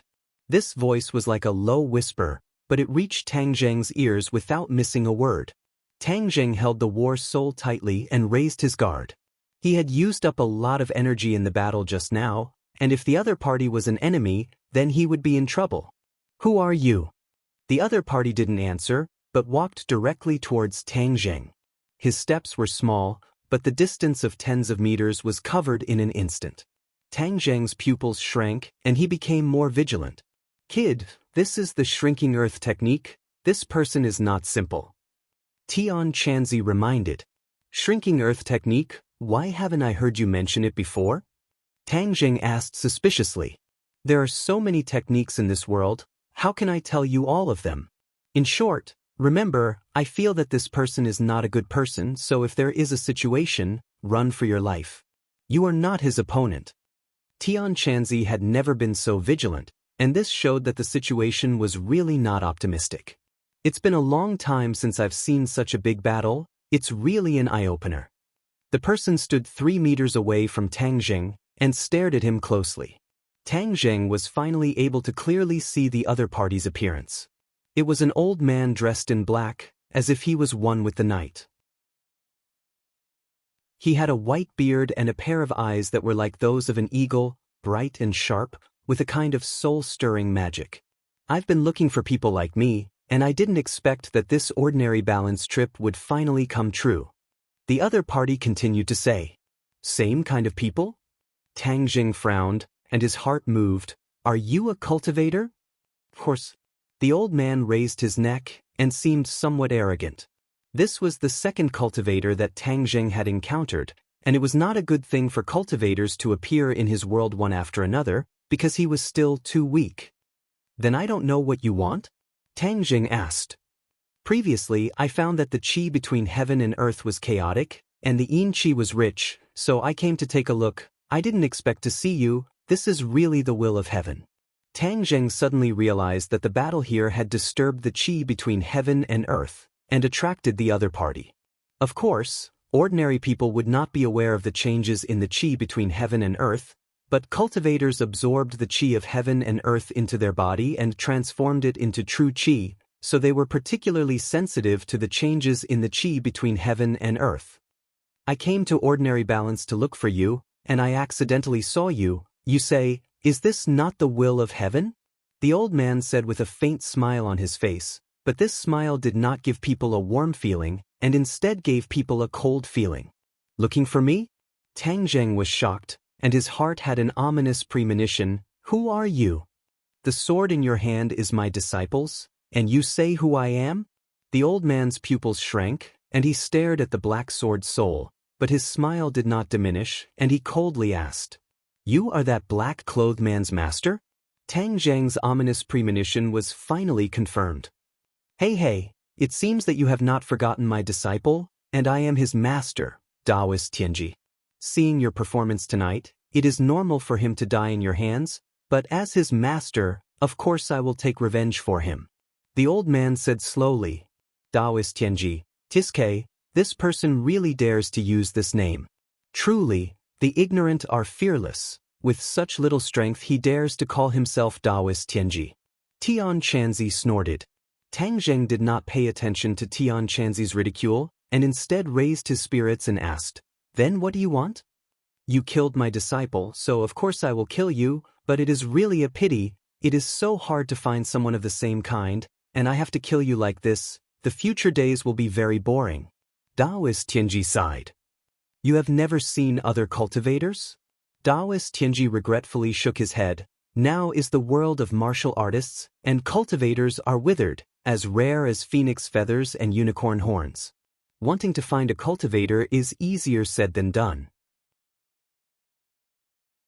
I once suspected that there were no more cultivators. I once found one, but he was killed by me, and you are the second one. Tang Zheng did not think that he was more precious than a giant panda, and the old man only found 2 cultivators after dozens of years, so perhaps there really were no more cultivators in this world. Bullshit, how could there be no more cultivators? The strength of cultivators is beyond your imagination. How could they disappear so easily? Even if it was in the competition between martial artists and cultivators back then, it would be impossible to eliminate all of the cultivators, absolutely impossible. The heaven monk had already retorted angrily. Tang Zheng's heart moved. After thousands of years, the sea has turned into mulberry fields, and anything is possible. Absolutely impossible, don't listen to his nonsense. He is just a small cultivator at the first grade of the foundation establishment stage, yet he dares to say that there are no more cultivators in this world. How preposterous, he is simply a frog at the bottom of a well. Heaven Monk continued to criticize. Tang Zheng decided to temporarily throw this question to the back of his mind and think about it later. Right now, he had to deal with this first-grade foundation establishment Taoist Tianji. Tang Zheng was a 6th grade refining qi, and there was a difference of 4 grades between him and the opponent. This was not a small gap, and he had just experienced a great battle, while the opponent was waiting for him to tire himself out, so there was no way to fight this battle. Taoist Tianji saw that Tang Zheng did not say a word, so he continued to talk. So I am very curious how you became a cultivator? Since we are the same kind of people, why not share this secret? After all, other people do not understand our world, otherwise after I kill you, no one will know this secret, and it will not be passed down. Wouldn't that be a pity? After saying 1,000 words, Taoist Tianji still wanted to pry into Tang Zheng's secret. Since there were so few cultivators in this world and he finally met one, he would spare no effort to pry into the other's secret. Because of this, he was not in a rush to make a move, as he had already seen that Tang Zheng was a 6th grade refining qi, and he was confident that he could easily defeat him. No comment. Tang Zheng coldly refused. Young and impetuous, you are quite similar to my disciple, but I do not like this kind of temper, because what I want to know, what I want to do, no one can stop me. That year, that cultivator wanted to stop me, and was killed by me. Taoist Tianji's tone gradually turned cold, and the smile on his face also disappeared. Originally, I wanted to let you live for a bit longer, so that we could chat a bit more. You should know that people like us are very lonely, but it seems that you do not have this honor. Once I take you down, I will naturally have a way to find out everything about you. As his voice fell, killing intent filled the sky. Chapter 138. A sword appeared in Taoist Tianji's hand. It glinted with a cold light as it rapidly pierced towards Tang Zheng. The 3-meter distance was closed in an instant, and the powerful pressure caused people to involuntarily gasp for breath. Tang Zheng raised his sword to block. Ding-dang clashed with Tang Zheng, and Taoist Tianji was forced back several meters. It could be seen just how powerful Taoist Tianji was. Young man, you are not my opponent. Just give up. Taoist Tianji said with satisfaction. Tang Zheng coldly snorted and used the transcendent flying immortal. The nimble sword technique caused Taoist Tianji's eyes to light up. Good sword technique. Young man, you actually have such an exquisite sword technique. This is truly unexpected. This is an unexpected gain. Taoist Tianji was clearly envious of the transcendent flying immortal. This kind of exquisite sword technique in your hands is a waste of a heavenly treasure. Then you should bring it to greater heights for me. Taoist Tianji's attacks were like a storm, causing the pressure on Tang Zheng to increase. Young man, quickly run. You are not his opponent, so why are you tangling with him? Tian Chanzi anxiously said. But how can I escape? His attacks are surrounding me from all sides, so there is no way to escape. Tang Zheng did not think that the opponent's attacks would have such terrifying power. It was completely different from the level of the black-clothed man from before. This was the difference in cultivation. It was simply impossible to surmount the heavenly moat. True fire. If you use true fire to attack, you will definitely be able to catch him off guard. As long as you can distract him, then you can escape. Tian Chanzi reminded. Tang Jing moved and stabbed out with his sword. Daoist Tianji laughed loudly. This little bit of attack is simply too weak. He raised his sword to meet the attack. The swords intersected, creating intense sparks. Tang Zheng's hand went past the sword and grabbed at Daoist Tianji. Daoist Tianji saw this and disdained it. He also stretched out his hand as if he wanted to grab Tang Zheng. His movements were faster and fiercer than Tang Zheng's. In a flash, he grabbed Tang Zheng's hand and laughed. "Young man, you've lost. You can't escape." Tang Zheng's eyes turned cold as the corners of his mouth curled up into a sneer. "Not necessarily." Boom. A faint purple flame shot up from his hand and quickly spread to Daoist Tianji's hand. "What is this? True fire?" Daoist Tianji jumped in fright before disdainfully saying, "You want to use true fire to hurt me? What a joke." However, this was clearly not a joke. As soon as he finished speaking, his calm and collected expression finally changed. He shrieked, "How is this possible? How can this true fire hurt me?" The true fire could indeed injure him. The true fire quickly spread from his arm to the rest of his body, almost turning him into a flaming man. Normally, even if a cultivator's true fire was attached to another cultivator's body, as long as the other party used their cultivation to block off the true fire would not be a problem and would not be able to hurt the other party. Daoist Tianji also wanted to do this, but after he used his cultivation, he found that he could not block off the true fire. Moreover, the true fire was quickly spreading through his body as if it wanted to burn him from the outside to the inside. Immediately, he was scared out of his wits. This strange phenomenon made him realize the danger. He shouted in disbelief, "How did you do it?" Tang Zheng did not have the heart to reply. Taking advantage of Daoist Tianji's release of his hand, Tang Jing took the opportunity to send a palm over. Daoist Tianji's chest was imprinted with a palm print. His black clothes were instantly burned away, revealing his bare chest. Moreover, the true fire was still drilling into his skin. "Now is the time. Quickly run," Tian Chanzi urged. Tang Zheng understood that even though he used the true fire to injure Daoist Tianji, to truly kill him was easier said than done. Therefore, Tang Jing did not chase after him and instead turned to run. "Stop. I will cut your corpse into 10,000 pieces." Daoist Tianji crazily roared.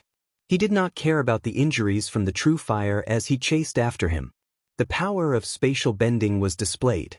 Tang Zheng had already run over 1,000 meters when Daoist Tianji suddenly caught up to him. Tang Jing jumped in fright.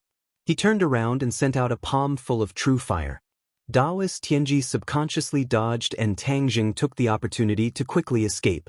Daoist Tianji angrily roared, "Stop!" He once again used spatial bending to give chase. This repeated until the two of them reached the city center. Luckily, it was the latter half of the night, so there was basically no one on the streets. Otherwise, they would have been scared silly by this scene. One person was madly running in front. His speed was extremely fast, like a whirlwind. The other person was relentlessly chasing after him. The key point was that his body was covered in flames. It was just too strange. Ah! Suddenly, Daoist Tianji pitifully cried out. He could not help but stop running. He rushed towards Tang Zheng's back and roared, "Little brat, I will not let you go." The true fire had already completely enveloped him. He had been busy chasing after Su Mo, so he had no way to multitask to suppress the true fire. Now that his body could no longer take it, he hurriedly stopped and circulated his qi to suppress the true fire. The true fire slowly decreased. After a moment, it completely disappeared. Daoist Tianji's body was already charred black. His clothes were tattered and he no longer had a majestic appearance. He simply looked like a beggar. "Little brat, if I catch up to you, I will definitely cut your corpse into 10,000 pieces." Daoist Tianji once again madly ran, but Tang Jing had already disappeared without a trace. However, this was not a problem for him as he was after all an expert and had some skill in tracking people. Once he determined the general direction, he would not stop chasing. Tang Jing saw that Daoist Tianji had stopped, but he did not slow down. He continued to madly run. A moment later, he heard a roar from behind him. He knew that the other party had caught up. Daoist Tianji had the earth shrinking technique, so there was no way that Tang Zheng could outrun him. This won't do. I can't just randomly run around like this. I need to find a place to hide. Tang Zheng raised his head to look. Why does this place seem so familiar? Especially that small villa in front. Isn't that Fang Shishi's house? His mind raced as he directly rushed into the courtyard and jumped in through the window. From afar, he could already hear Daoist Tianji's roar getting closer and closer. He familiarly arrived at Fang Shishi's door. He gently twisted the door lock and quietly walked in. Who is it? Fang Shishi suddenly sat up and asked in a panic. Shu, it's me, Shishi. Tang Zheng hurriedly said. Fang Shishi was pleasantly surprised. Her little heart was beating rapidly. Sneaking into her room in the middle of the night, this motive was self-evident. This made her both shy and happy. Tang Zheng, why are you here? Wait a moment, I'll turn on the lights. Don't turn on the lights. Tang Zheng hurriedly stopped her. Fang Shishi did not ask any more questions as she rushed off the bed and threw herself into Tang Zheng's embrace. Why did you sneak into my house? Someone is chasing me. Listen, there's someone shouting outside. Tang Zheng reminded. Fang Shishi was slightly disappointed. She originally thought that he came specifically to find her but was chased by someone. But hearing that he was being chased, she was still worried. She hurriedly said, Who is chasing you? I'll go chase this bad guy away. Don't. I'm not his match and you're even less of a match. We can't make a sound, otherwise it'll be bad if he finds out. There were so many houses here that Daoist Tianji couldn't possibly search each house one by one. Moreover, his shouting had already attracted attention. Many of the owners had already been woken up. In this kind of high-class villa district, there was no lack of patrolling security. Seeing this shabbily dressed fellow, they quickly ran over to stop him so that he wouldn't disturb the residents' dreams. How could these normal security guards be Daoist Tianji's match? So they were all flipped over. The more clever ones had already called the police. Daoist Tianji was caught in the middle of a war between the people, so he couldn't find any trace of Tang Zheng. Hearing the noise outside grow louder and louder, Fang Shishi said, Let's hide on the bed. That bad guy definitely won't be able to find us. Tang Zheng hugged her and climbed onto the bed in the darkness. Fang Shishi obediently laid in his embrace. Who is the bad guy? A great demon who kills without batting an eye. Fang Shishi's delicate body trembled. Her hands couldn't help but hug his waist tightly. Then isn't he very powerful? Yes, he's more powerful than me. But as long as we're careful, he won't be able to find us and I'll be safe. If you hide in my house, he definitely won't be able to find us. Tang Zheng hugged his girlfriend and listened attentively to the movements outside. It seemed like there was already an alarm going off. It seems like the police should be here soon. He let out a sigh of relief as they were temporarily safe. The police will definitely be able to capture the bad guy. Fang Shishi finished speaking as she found a comfortable position in his embrace and pressed even tighter against him. Tang Zheng declined to comment as the police definitely wouldn't be able to capture Daoist Tianji. However, they would still be able to intimidate the other party. Daoist Tianji was also very clear that he couldn't directly clash with these powerful mechanisms, otherwise he wouldn't be able to handle them. Of course, Tang Zheng wouldn't foolishly run out. Daoist Tianji definitely wouldn't go far and would hide in the shadows to spy on them. As long as Tang Zheng ran into him, Daoist Tianji would definitely kill him. Dong dong dong. Suddenly, there was a knock on the door, causing the two people hugging each other to jump in fright. Shishi, are you awake? Shi Mingqin's voice sounded. It's my mom. What should we do? Fang Shishi asked in a low voice. Don't let her in. Fang Shishi nodded her head. Mom, I'm awake. What happened? Why is it so noisy?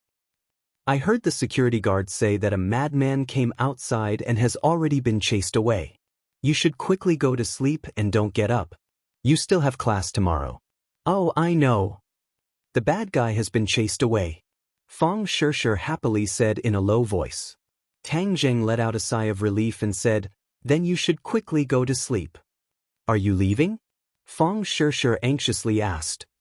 I'm not leaving. Tang Zheng could only stay here tonight as he still couldn't leave Fang Shishir's bedroom. Otherwise, it would definitely cause a huge reaction from the Fang couple. If he were to cause a huge commotion in the middle of the night, it would definitely attract Daoist Tianji's attention and expose his whereabouts. I also don't want you to leave. I just want to hug you to sleep. I've never hugged you to sleep before. Fang Shishir sweetly said, Aya, you're still wearing clothes? It's not comfortable to hug you. Hurry and take them off. Tang Zheng had no choice but to take off his jacket in the darkness. Then, a warm body threw itself into his embrace. With a soft jade in his embrace, her fragrance assailed his nostrils.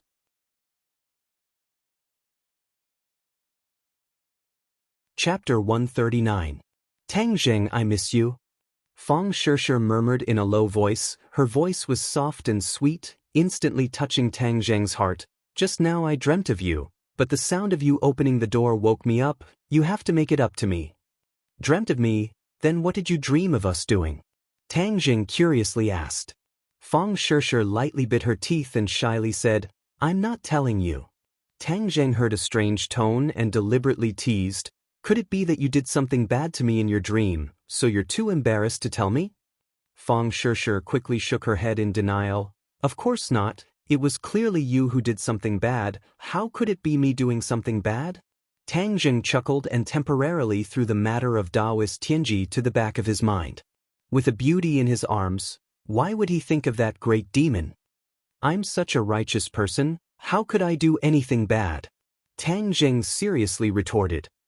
Grandma Wang praises herself for selling melons. I'm just speaking the truth. Tang Zheng's hand on her waist slowly moved upwards. Fang Shishir hurriedly grabbed his hand. What are you doing? Just now I scared you, so now I'm going to properly comfort you and make it up to you for disturbing your beautiful dream. Tang Zheng solemnly said. But, bad guy. How could Fang Shishir not understand his intentions? She bit her lip and coquettishly said, You dare to call me a bad guy, then I'm really going to do what bad guys do. Tang Zheng's hand grabbed those two peaks. But oh. Fang Shishir's breathing involuntarily quickened, as if she really was made of water, softening into Tang Zheng's embrace. Sometimes when a woman says she doesn't want it, then she wants it.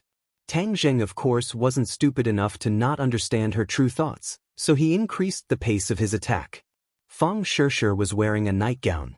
Tang Zheng's other hand reached under the nightgown, and her smooth and delicate thigh immediately fell into his palm. Fang Shishir's passion was completely aroused. She couldn't help but hug his head and press him against her chest. Tang Zheng's mind immediately sank into a sea of soft dogs. Breathing in the alluring fragrance, his blood almost boiled. He flipped over and pressed her under his body. Although the room was dark, it didn't affect their movements. Only a rustling sound could be heard, followed by deliberately suppressed moans and gasps. Will your parents hear us? Tang Zheng asked worriedly. No, my house is soundproof. With no more worries, Tang Zheng simply increased the intensity of his movements. Immediately, Fang Shishir's cries rose one after another, causing Tang Zheng's beast blood to boil even more. Fang Chonghua and Shi Mengqin were lying on the bed when Shi Mengqin suddenly sat up straight. She shook her husband and said, Chonghua, did you hear a strange sound? Fang Chonghua flipped over and said in a daze, What sound? Don't be so suspicious. Hurry up and go to sleep. Didn't the security say that the madman had already been chased away? Shi Mengqin tilted her head and listened for a while before muttering to herself, Just now I really did hear a sound. Something's not right. There's actually a madman in this area. What are these security guards doing? Let's not talk about this. Hurry up and go to sleep. I still have to go to the company early in the morning. Recently, there has been some progress in the demolition and I'm so busy that my feet don't even touch the ground. Tang Zheng, that little brat, is really godly. That fire phoenix actually listened to him. Shi Mengqin was still puzzled. Don't look down on Tang Zheng. Before, I also thought that he wouldn't have any future prospects. But now that I've come into contact with him, I feel that I can't see through him. How old is he? 18 years old. 18 years old and he already has this kind of strength. Think about it, what were you doing when you were 18 years old? Fang Chongguo's interest was aroused by the topic of Tang Zheng. He felt that there was a need to give his wife a serious warning in order to avoid the kind of conflict from before. I was studying when I was 18. Right, he was also studying. But other than studying, he was also able to make this kind of big shot in the underworld deliberately try to rope him in. Moreover, think about it, his family simply couldn't give him any resources. Yet he has this kind of strength. Tell me, how much potential does he have? Fang Chongguo analyzed. Shi Mengqin pondered for a moment and felt ashamed. This little brat is really strange. However, that girl Shirshir seems to have steeled her heart to follow him. Hey, this shows that our daughter's eyes are better than yours. Nowadays, there are so many men. To find one that is both pleasing and has strength is extremely difficult. Our daughter's eyes are good and her luck is also good. Why do you make that little brat sound so good? Our daughter is also not bad. However, I still have to keep a close eye on them. Right now, the two of them are so passionate. If they do anything out of the ordinary, then Shirshir will suffer a big loss. Shi Mengqin said with worry. Fang Chongguo nodded his head. This point indeed needs to be taken note of. However, you shouldn't interfere too much. Otherwise it will backfire. Although that girl Shirshir's personality is weak, she is actually very stubborn. Once she has decided on something, even 10 horses won't be able to pull her back. Of course I know. She is just as stubborn as you. She is not like me at all. Shi Mengqin said with dissatisfaction. It's good that she is like me. If she was like you, then something big would happen. What did you say? Shi Mengqin stared with wide eyes. Hey, I won't say anymore. Didn't you say you heard some movement? You go take a look. After you see, don't be so suspicious and quickly go to sleep. Fang Chongguo waved his hand and closed his eyes. Shi Mengqin coldly glared at her husband. Then she put on a jacket and walked out. Looking around, she didn't find anything suspicious. Then she walked to Fang Shirshir's door. Shirshir, are you asleep yet? The two people in the room were in the final stages of their sprint. However, they were frightened by this voice and suddenly stopped. The two people faced each other. Even in the darkness, they could feel the other person's strange and panicked expression. Why did your mom come back? Tang Zheng hugged Fang Shirshir and said in a low voice. Fang Shirshir hit his shoulder and said, How would I know? Shirshir, are you asleep? Shi Mengqin asked from outside. What should we do? If your mom sees us, it will be very awkward. Do you think I want to be seen? Relax, we won't talk. She will think that I am asleep and will naturally leave. Tang Zheng let out an "oh" sound and slowed down his movements. Fang Shirshir suppressed the feeling in her heart and patted his shoulder. Don't move. If you move again, my mom will find out. Didn't you say that the sound insulation in your house is very good? But my mom is at the door. No matter how good the sound insulation is, she will still hear a bit of movement. Fang Shirshir was both embarrassed and anxious. She had always been an obedient and sensible girl. If her mother saw this scene, she really did not know how to face it. Tang Zheng also knew that the situation was serious and did not dare act rashly. Gotcha. Suddenly, the sound of the door lock twisting sounded. The two people were shocked and Fang Shirshir said in shock, Why didn't you lock the door? Just now, you didn't lock the door so I just opened it. What should we do? If my mom saw, wouldn't we be dead for sure? Fang Shirshir was so anxious that her face turned red. Didn't you say that your mom wouldn't come in? She normally doesn't enter my house without my permission. Fang Shirshir was so anxious that she was about to cry. Shi Mengqin was a bit paranoid because of that madman, so when she heard that her daughter did not reply, she wanted to come in and take a look. Hurry up and make a sound, stop your mother, otherwise she will come in. Tang Zheng quickly thought of something and hurriedly said. Fang Shirshir did not have time to think and hurriedly shouted, Mom, what's wrong? I was about to fall asleep. Her voice trembled because of her nervousness, but Shi Mengqin clearly did not hear it.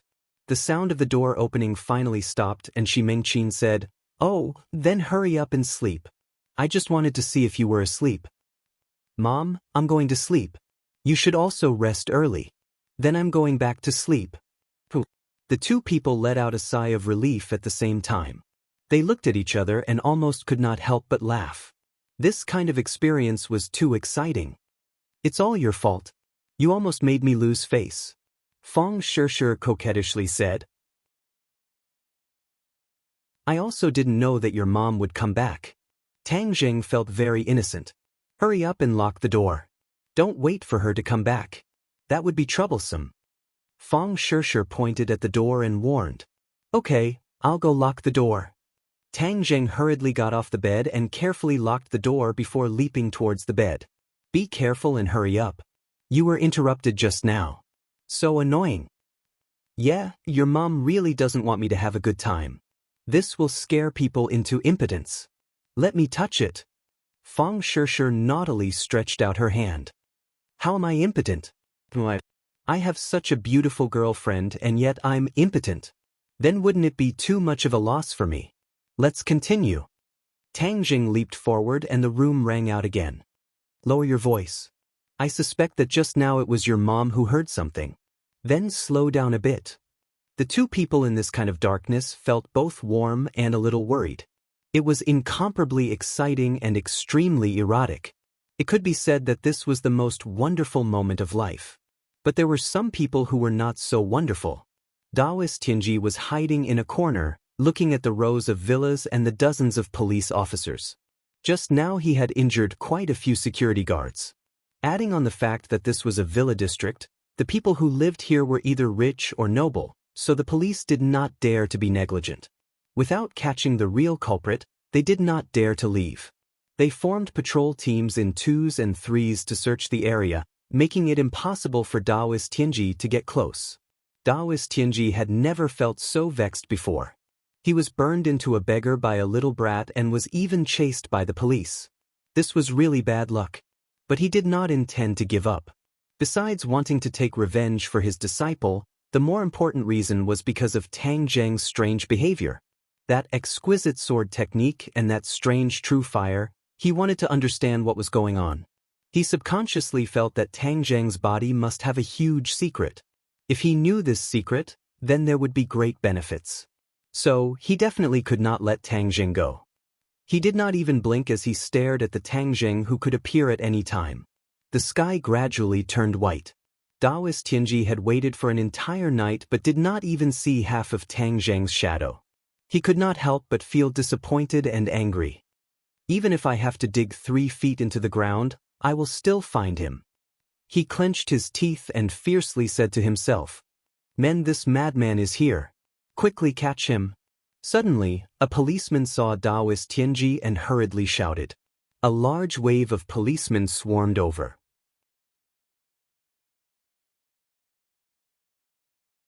Chapter 140. Early in the morning, the air was fresh and the flowers were fragrant. Tang Jing stretched and found that Feng Shishir was still sleeping. Her face was filled with a satisfied and happy smile, which was exceptionally beautiful.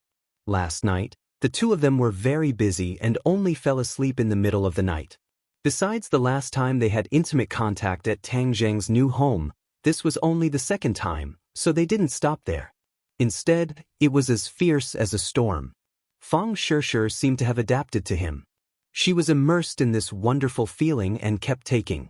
Fortunately, Tang Jing's stamina was strong enough. Of course, he completely conquered her, not only her heart, but also her body. Tang Jing was used to waking up early. Although he slept very late and consumed a lot of energy, his body was different from ordinary people. He didn't feel uncomfortable at all. Instead, he was in high spirits. He also absorbed a lot of pure yin energy last night, so he wasn't in danger of exploding for a while. Feng Shishir's delicate face was flushed red, and her eyelashes suddenly blinked. Tang Jing saw it and knew that she was already awake and was just pretending to be asleep, so he deliberately stretched his hand under the blanket and grabbed onto the softness that refreshed his heart. Her body trembled slightly. Although the two of them were very intimate, her body was still sensitive. Tang Jing's gentle touch could make her heart tremble. Seeing that she was still pretending to be asleep, Tang Zheng simply increased the strength of his movements. Fang Shishir finally couldn't help but cry out softly. She opened her eyes and said coquettishly, "Doing bad things so early in the morning. You're asking for a beating." Last night, it seemed that someone liked my naughtiness very much and wanted me to be even naughtier. Tang Zheng's mouth slightly curved and said with a naughty smile. "Don't say it, don't say it." Fang Shishir hurriedly sat up and covered Tang Zheng's mouth. The quilt slipped down to her waist, and the alluring scenery of her upper body was exposed. Tang Zheng's claws were still on it. "You're exposed." Tang Zheng raised his eyebrows and joked. "I won't let you see." Fang Shishir grabbed the quilt and broke free from Tang Zheng's evil clutches, covering the seductive scene. "I looked at it for a long time last night. I already know what it looks like. I can imagine it even without looking." Bad egg. Fang Shishir's face was as red as a peach blossom. Her eyes looked like they were about to drip water. "Shishir, wake up and eat breakfast. I'll send you to school in a bit." Shi Mengqin called from outside the door. I'll be down soon." "Quickly get up and put on your clothes," Fang Shishir urged. "Do you want me to help you put it on?" Tang Zheng volunteered. Fang Shishir glared at him and said, "I don't want it. You only know how to be naughty. You only know how to take off people's clothes." The two of them put on their clothes and washed up. When they walked to the door, Fang Shishir stopped and turned her head to look at Tang Zheng. She embarrassedly said, "What if my parents see you?" Tang Zheng shrugged his shoulders, not afraid in the slightest. "In any case, they will find out sooner or later. It is better to find out sooner rather than later. Moreover, in the future it will be convenient for us to be together openly." "I'll let you off easy." Fang Shishir wrinkled her nose, looking extremely cute. With a creak, the door opened. The two of them held hands and walked up the winding staircase to the dining room. In the dining room, Fang Chonghua and Shi Mengqin were originally talking when they suddenly raised their heads and saw this scene. They simultaneously stopped and stared dumbfoundedly at the two of them. A trace of shyness flashed across Fang Shishir's face, but she did not let go of Tang Zheng's hand. Instead, she gathered her courage and naturally walked over with Tang Zheng. "Uncle, Auntie, good morning." Tang Zheng discovered that his face was becoming thicker and thicker.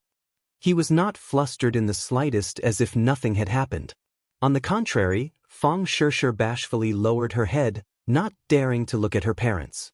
Seeing her bashful appearance, as experienced people, how could Fang Chonghua and Shi Mengqin not understand what had happened?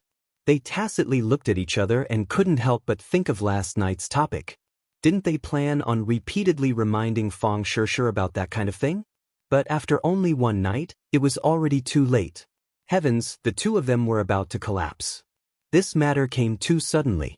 Even the usually calm and collected Fang Chonghua's expression changed.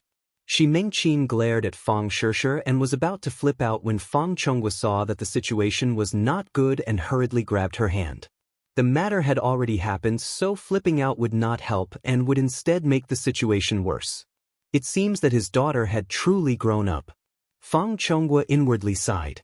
But last night when they went to sleep, Tang Zheng was clearly not in his home. How could he be standing in front of them now? However, this was not a problem for them, as they automatically imagined Tang Zheng and Fang Shishir infiltrating their home. Shi Mengqin also suddenly remembered the strange sound she heard last night. It was definitely made by these two, and she had almost opened the door and bumped into them. She was both a bit angry and a bit happy. After all, bumping into this kind of thing was too embarrassing. "Shishir, come here and sit down." Shi Mengqin forcefully suppressed her anger and unhappily said. Fang Shishir obediently went over and sat down, pulling Tang Zheng to sit beside her. Fang Chonghua ordered the servants to add another set of chopsticks as his gaze fell on Tang Zheng's face. For pairs of eyes met. Seeing Fang Chonghua's complicated expression, Tang Zheng lightly coughed and calmly said, "Uncle Fang, how are things going with the demolition?" Fang Chonghua inwardly sighed. If it was him, he would definitely not be able to have such a calm and collected appearance. This Tang Zheng was truly not simple. But in this situation he obviously could not give Tang Zheng too much face. Otherwise, he would not let this little brat take a mile after taking an inch.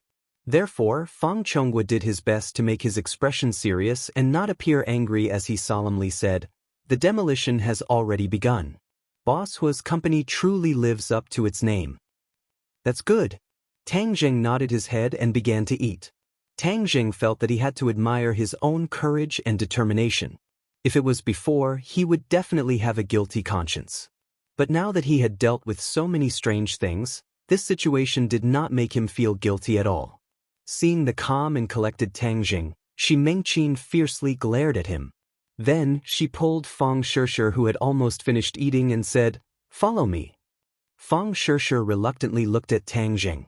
Seeing Tang Zheng's encouraging gaze, she slightly nodded her head and followed her mother into a room. "Stand properly." Shi Mengqin crossed her arms and began to criticize. Fang Shishir pouted her lips and complained, "Mom, what are you doing? I'm still eating breakfast." "What are you eating? You still have the mood to eat? Look at what you've done." Shi Mengqin was unable to restrain her anger as she tried her best to control her voice so that it would not spread to the dining room. Fang Shishir took a deep breath. She had already anticipated her mother's anger, so she tried her best to speak in a calm tone. "I know what I'm doing." "I think you don't even know what you're doing? You're still students, how can you be like this?" Shi Mengqin did not dare to use words that were too hurtful to her daughter. "So what if we're students? We're already 18 years old and are already adults. If we were in the ancient times, we would already be married and have children. So what? Moreover, the two of us are truly in love. Moreover, didn't you guys not object before?" Fang Shishir argued. "We did not object, but we did not think that you guys would progress so quickly." Shi Mengqin was filled with regret. If she had known earlier, she would have strictly guarded against them. However, no matter how strictly she guarded against them, she could not have continued to follow them. It was even more impossible for her to not sleep at night and guard the door to prevent Tang Zheng, this flower thief. Moreover, there was no way to guard against this kind of thing.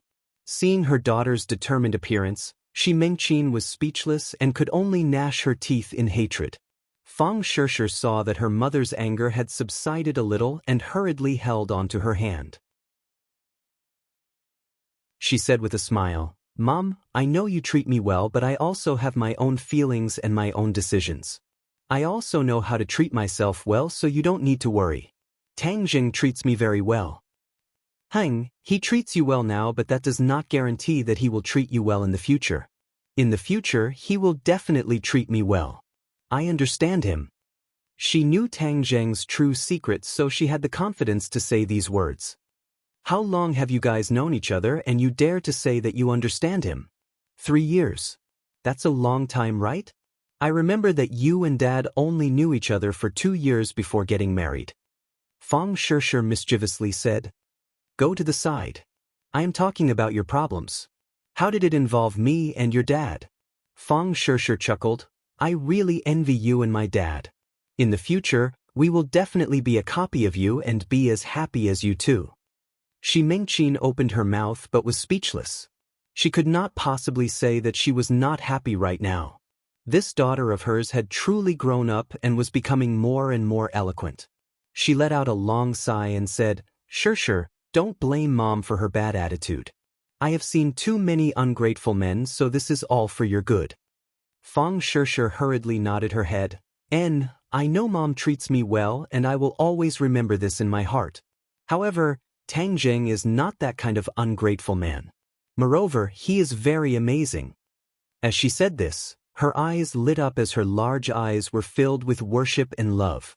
Seeing this scene, how could Shi Mengqin not understand her daughter's feelings? She was also a woman and had also walked through this age. So, right now, I also do not feel that he is that amazing. Fang Shishir stuck out her tongue and said in her heart, Mom, Tang Zheng is a cultivator and your daughter is also a cultivator. This is all because of him. However, I must first say that this will only happen once. If I see him come out of your room so early in the morning again, I will definitely kick him out. Shi Mengqin slightly compromised but still had a lot of resentment towards Tang Zheng. Fang Shishir hurriedly promised, Relax, there will not be a next time. In her heart, she secretly said that she would at most have Tang Jing jump out of the window before dawn. Since he was so strong, this would be a piece of cake. Tang Jing and Fang Chonghua sat in the dining room. Tang Jing did not say a word as he quietly ate his breakfast. Fang Chonghua, on the other hand, did not have much of an appetite. He even stopped his habit of eating breakfast while reading the newspaper. He stared straight at Tang Jing as if he wanted him to say something. However, what kind of person was Tang Jing? This kind of gaze did not have any killing power towards him. A moment later, he put down his bowl and chopsticks and said, "Uncle, I am full. You can slowly eat." Seeing that he was about to leave, Fang Chonghua could no longer sit still.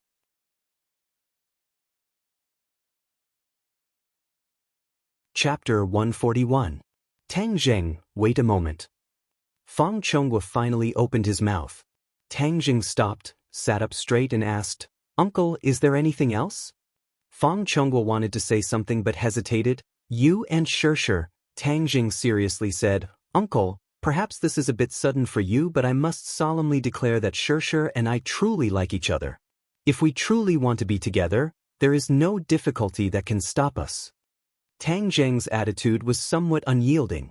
If it was someone else, they would have been kicked out by his father-in-law, but Tang Jing's words were as it should be. If he were to show weakness, it would not be inconceivable. This was Tang Jing's current imposing manner. Fang Chonghua waved his hand and said, "I'm not trying to stop you, but you're still students after all, and you're sprinting for the college entrance exam. You can't be distracted by other things and ruin all your hard work over the years. Do you understand what I mean?" "I understand. Shirshir's grades are very good and I believe that she will be able to get good grades. I also have confidence that I will be able to get good grades."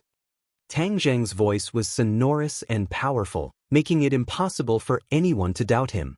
But Fang Chonghua was a board member of the school, so of course he knew about Tang Jing's poor grades, so he tactfully reminded him, "It is good that you have confidence, but you cannot relax in your studies. I am not worried about Shirshir's grades but you. The school's last place wanting to get into a good university was nothing more than a daydream." Fang Chonghua did not say this as even though he knew that Tang Jing was outstanding in other areas, he did not have much confidence in his studies. "Uncle, I will get first place in the college entrance exam," Tang Jing firmly said. "What, first place in the school?" Fang Chonghua felt that he might have misheard. Could it be that he was referring to last place? "Uncle, you did not mishear.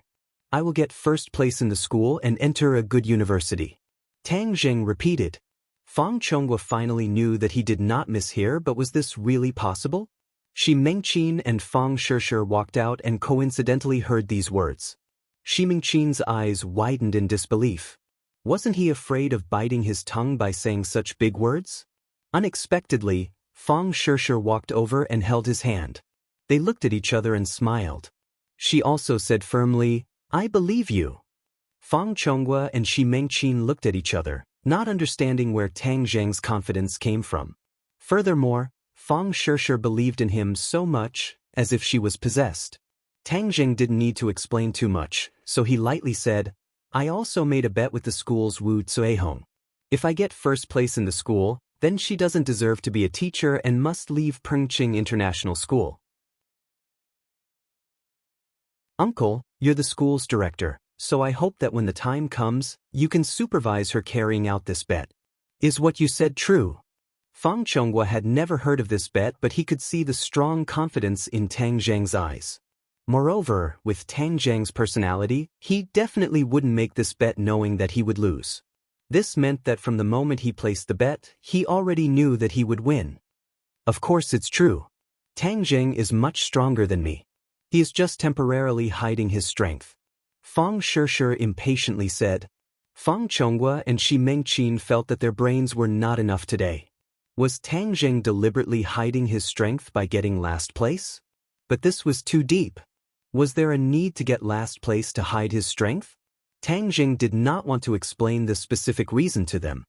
He only looked at Fang Chonghua with a burning gaze filled with confidence. "Okay, then when the time comes, I will remind the school to pay attention to this bet." Fang Chonghua simply did not say anything. Shi Mengqin wanted to say something, but seeing her husband's expression, she tactfully closed her mouth. Dad, Mom, then we will go to school. Uncle, Auntie, goodbye. Fang Shishir carried her backpack and pulled Tang Jing towards the garage. Luckily, their villa had an indoor garage, so as long as they got in the car, Daoist Tianji would not be able to discover them. The driver was already waiting by the side of the car. He opened the door for the two to get in and rolled up the window so that no one could see the situation inside. The car drove out of the villa and sped towards the school. Tang Zheng and Fang Shishir sat in the back. Fang Shishir leaned on his shoulder and said in a low voice, "Do you think that bad guy left?" "I don't know." Tang Zheng shook his head and unconsciously looked out of the car. Coincidentally, he saw a large group of police chasing after a beggar-like old man in ragged clothes. This person was of course Elder Tianji. Elder Tianji had been unhindered for his entire life and had never thought that he would be chased like a stray dog. His speed was much faster than the police, but he did not have as many people as the police and was not as familiar with the terrain. In addition, the police did not know that he was an expert, so they were not afraid of him at all. This resulted in this situation of a mad chase. Moreover, there were quite a few police cars chasing after him. The sound of the police sirens made one's heart flustered. Tang Zheng's head trembled as he could not help but sit up straight and be on guard. Fang Shishir noticed his strange behavior and hurriedly followed his gaze. She also saw the police chasing after Daoist Tianji. Her heart moved as she asked, "He is that bad guy?" Last night, Tang Zheng had told her everything, so she knew how powerful Daoist Tianji was. Tang Zheng nodded. "That's him. He really did not leave. If I had left your house last night, then I would have definitely been discovered by him. So it seems that my decision to leave you behind last night was correct," Fang Shishir said with satisfaction. Tang Zheng tapped her nose and praised, "You are my lucky star, so your decision was definitely correct." Even though his expression was relaxed, his hand could not help but grab onto the battle spirit sword in Fang Shishir's bag. Fortunately, this scene flashed by and Daoist Tianji did not discover that the person he was looking for was in a car not too far away.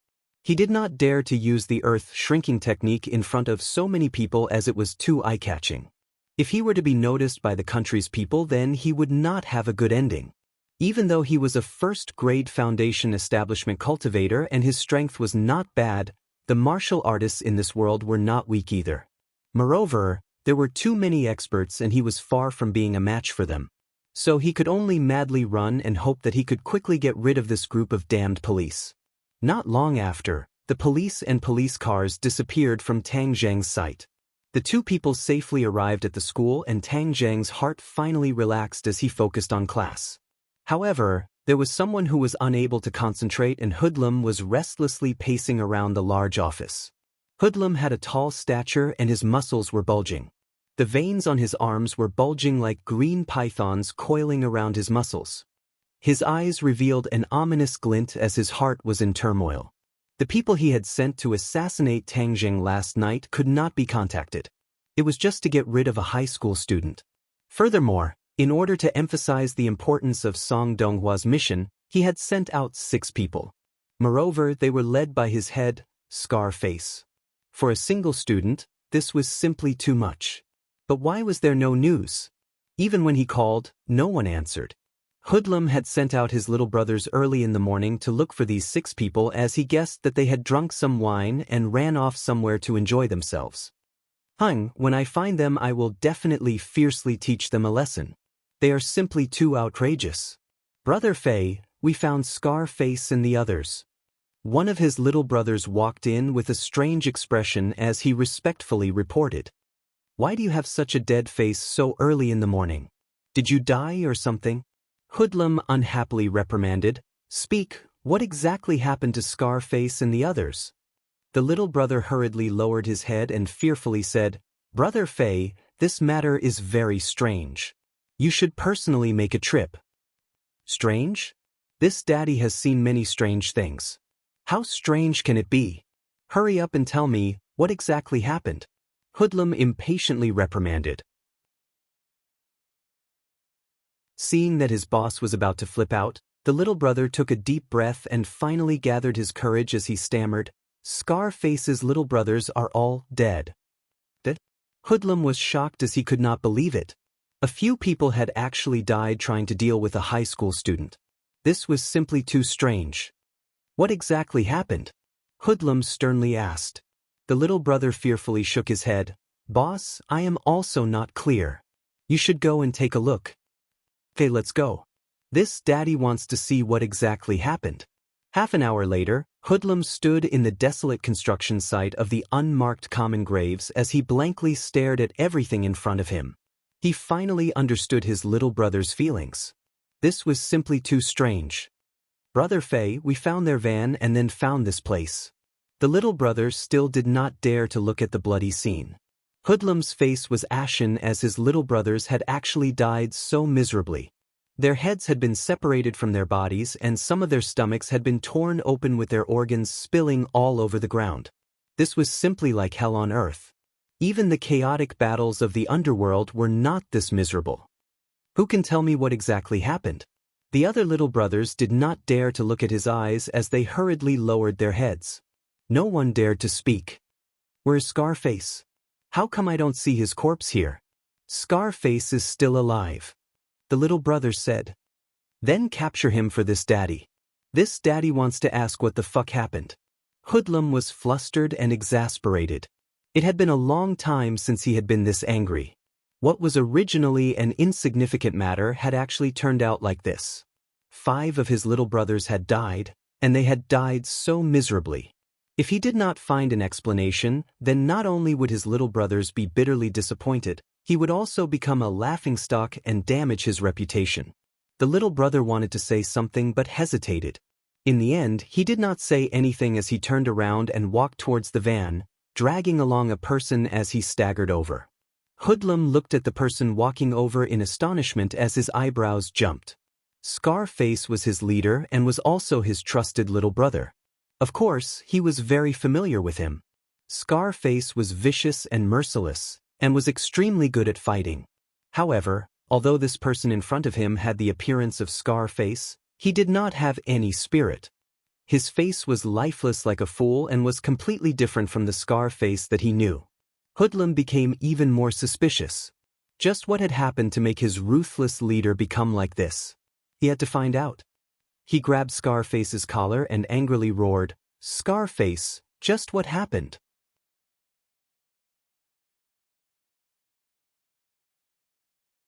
Chapter 142. Scarface looked at Hoodlum blankly, his eyes lifeless. Hoodlum was enraged and slapped Scarface. F***K, are you stupid? Answer me. Ghost. Scarface suddenly shouted, as if he had gone mad, brandishing his claws and brandishing them. Hoodlum was not careful and his face was scratched a few times. Blood immediately seeped out, making him look battered and exhausted. Hoodlum was actually injured by his own leader. If this were to spread, he would become a laughing stock. Hoodlum was unable to restrain his anger and kicked Scarface to the ground. He was still angry and stepped on Scarface. F***K, you dare to attack me? Are you crazy? Scarface curled up on the ground and screamed, but he still kept on repeating, Ghost, Brother Fei, calm down. The other lackeys saw this and quickly persuaded, Brother Fei, Scarface seems to have really gone mad. You can hear him calling ghosts. When we found him, he was also like this. What? Hoodlum stopped and looked suspiciously at Scarface, who was curled up on the ground. Scarface was still muttering nonstop, and his face was still full of fear. Hoodlum had seen this kind of fear many times. Before he killed someone, the person he killed would also feel this kind of bone-chilling fear, which is commonly known as being scared out of their wits. Scarface, who killed without blinking an eye, was actually scared out of his wits. Hoodlum could not believe it. Even if there was a knife to Scarface's neck, Hoodlum was sure that Scarface would not be so scared. What the F***K is going on? Hoodlum was filled with suspicion and asked angrily.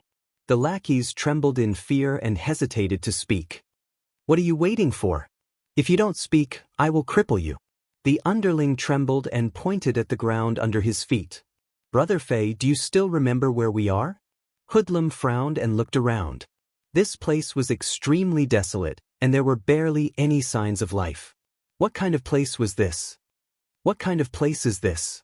Brother Fei, this is the damned place. It's ordinary balances, unmarked common graves, the one that's haunted. After the little brother finished speaking, he couldn't help but look around, as if he was really afraid that a ghost would come to take his life. Hoodlum's heart trembled as he finally remembered this dangerous place. He was a gangster and didn't believe in ghosts. However, the incident with the developer a few years ago had caused a lot of commotion and left him with a lingering fear.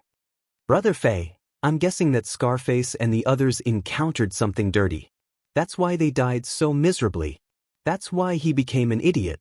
Otherwise, why would he keep muttering about ghosts? The little brother speculated. Hoodlum shivered and looked at the messy corpses on the ground. Indeed, this was not something an ordinary person could do. Otherwise, that person would be too abnormal. But he couldn't show his fear in front of his little brother, so he pretended to be angry and said, "Damn it, how can there be so many ghosts in this world? If there's a ghost, why didn't the people I killed come back for my life? F***ck, a bunch of idiots. Why are you so afraid of ghosts? Where are the ghosts? Come out. Let me take a look." He angrily roared at the desolate construction site. Everything was silent and there was no response. However, this scared the little brothers so much that they began to tremble and almost ran away. Hoodlum's performance was undoubtedly very domineering. In the hearts of the little brothers, his image was once again raised by another level. Following a big brother who wasn't even afraid of ghosts, of course they would have more prospects. This is definitely the work of some bastard who wants to go against me. They purposely made it look like a ghost to confuse the public. Don't think that I, Hoodlum, won't be able to find out. In ordinary balances territory, I, Hoodlum, have the final say. Those who go against me can only die. Hoodlum was seething with anger. Drag Scarface back and find a doctor to see if he can be cured. I, Hoodlum, want to know what exactly happened. A few of the younger brothers hurriedly dragged Scarface away, afraid of provoking their boss's anger again. However, the few bloodstains on his face, no matter how they looked at it, seemed like a silent taunt. Gather the little brothers. I, Hoodlum, want to stretch my muscles. It's been too long since I've fought. Others might think that I, Hoodlum, am easy to bully. Boss, who are we going to fight? Linhu.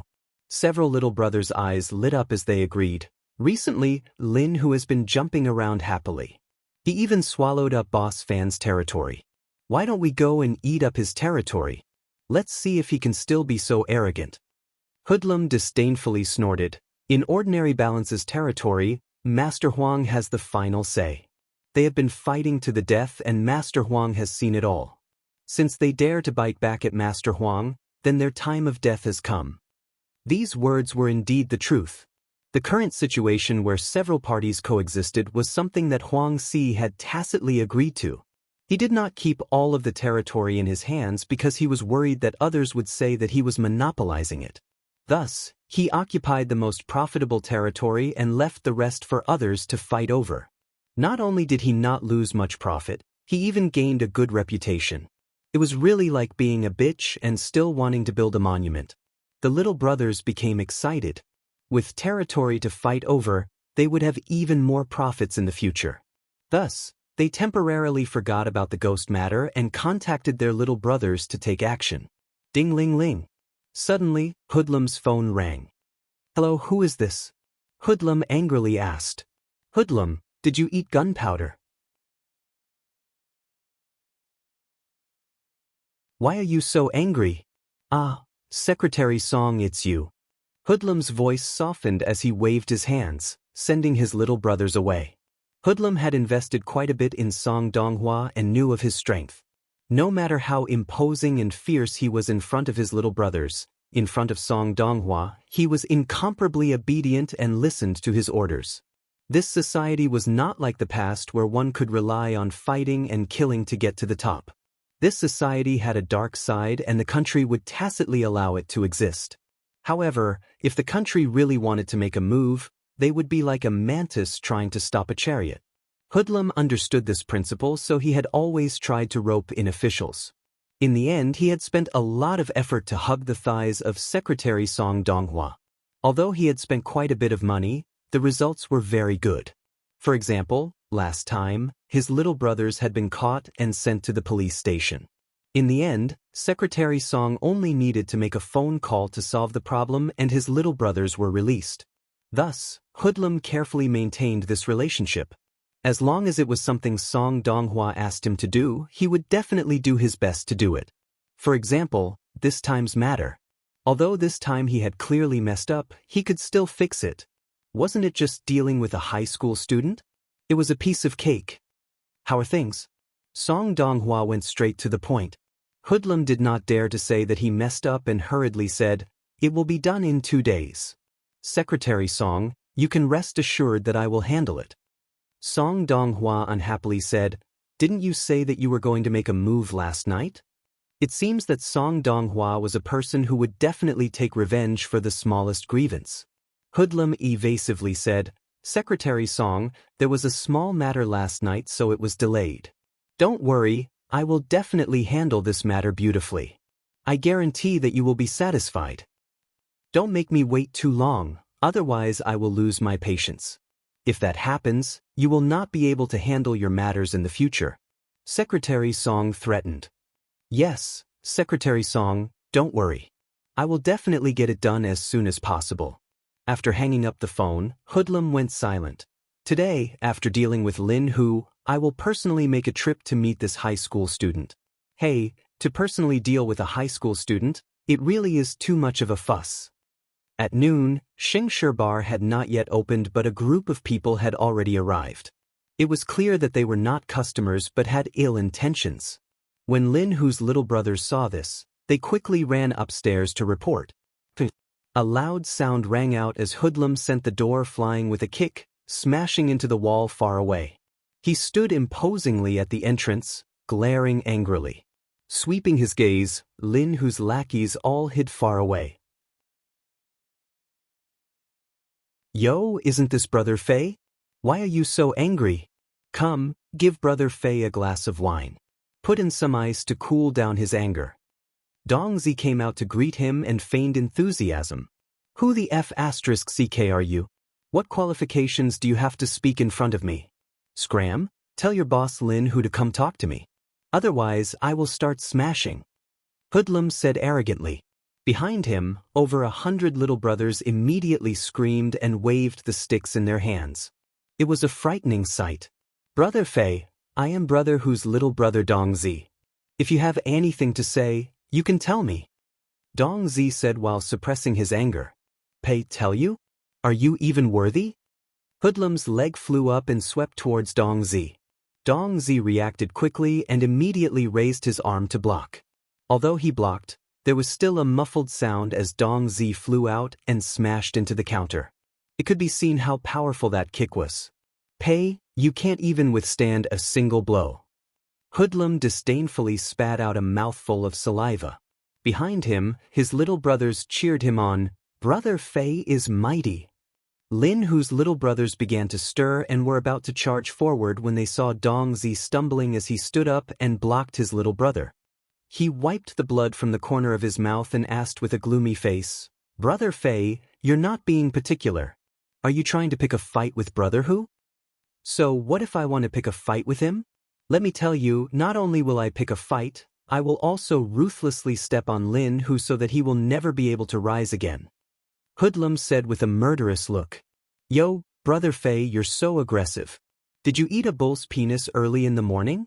You're so angry that you want to step on me so that I will never be able to rise again. You scared me to death." Lin Hu lazily walked downstairs and looked at Dongzi. "How are you?"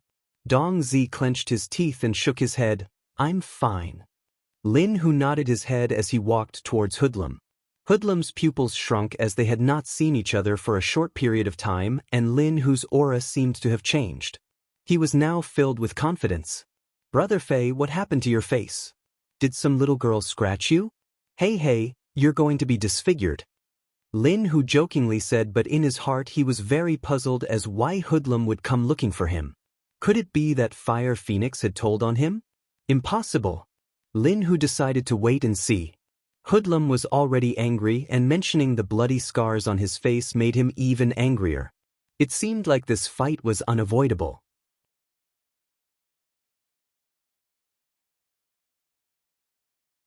Chapter 143. Hoodlum angrily glared at him. Lin Hu, don't think that I don't know what you've done. Was the matter with Scarface done by you?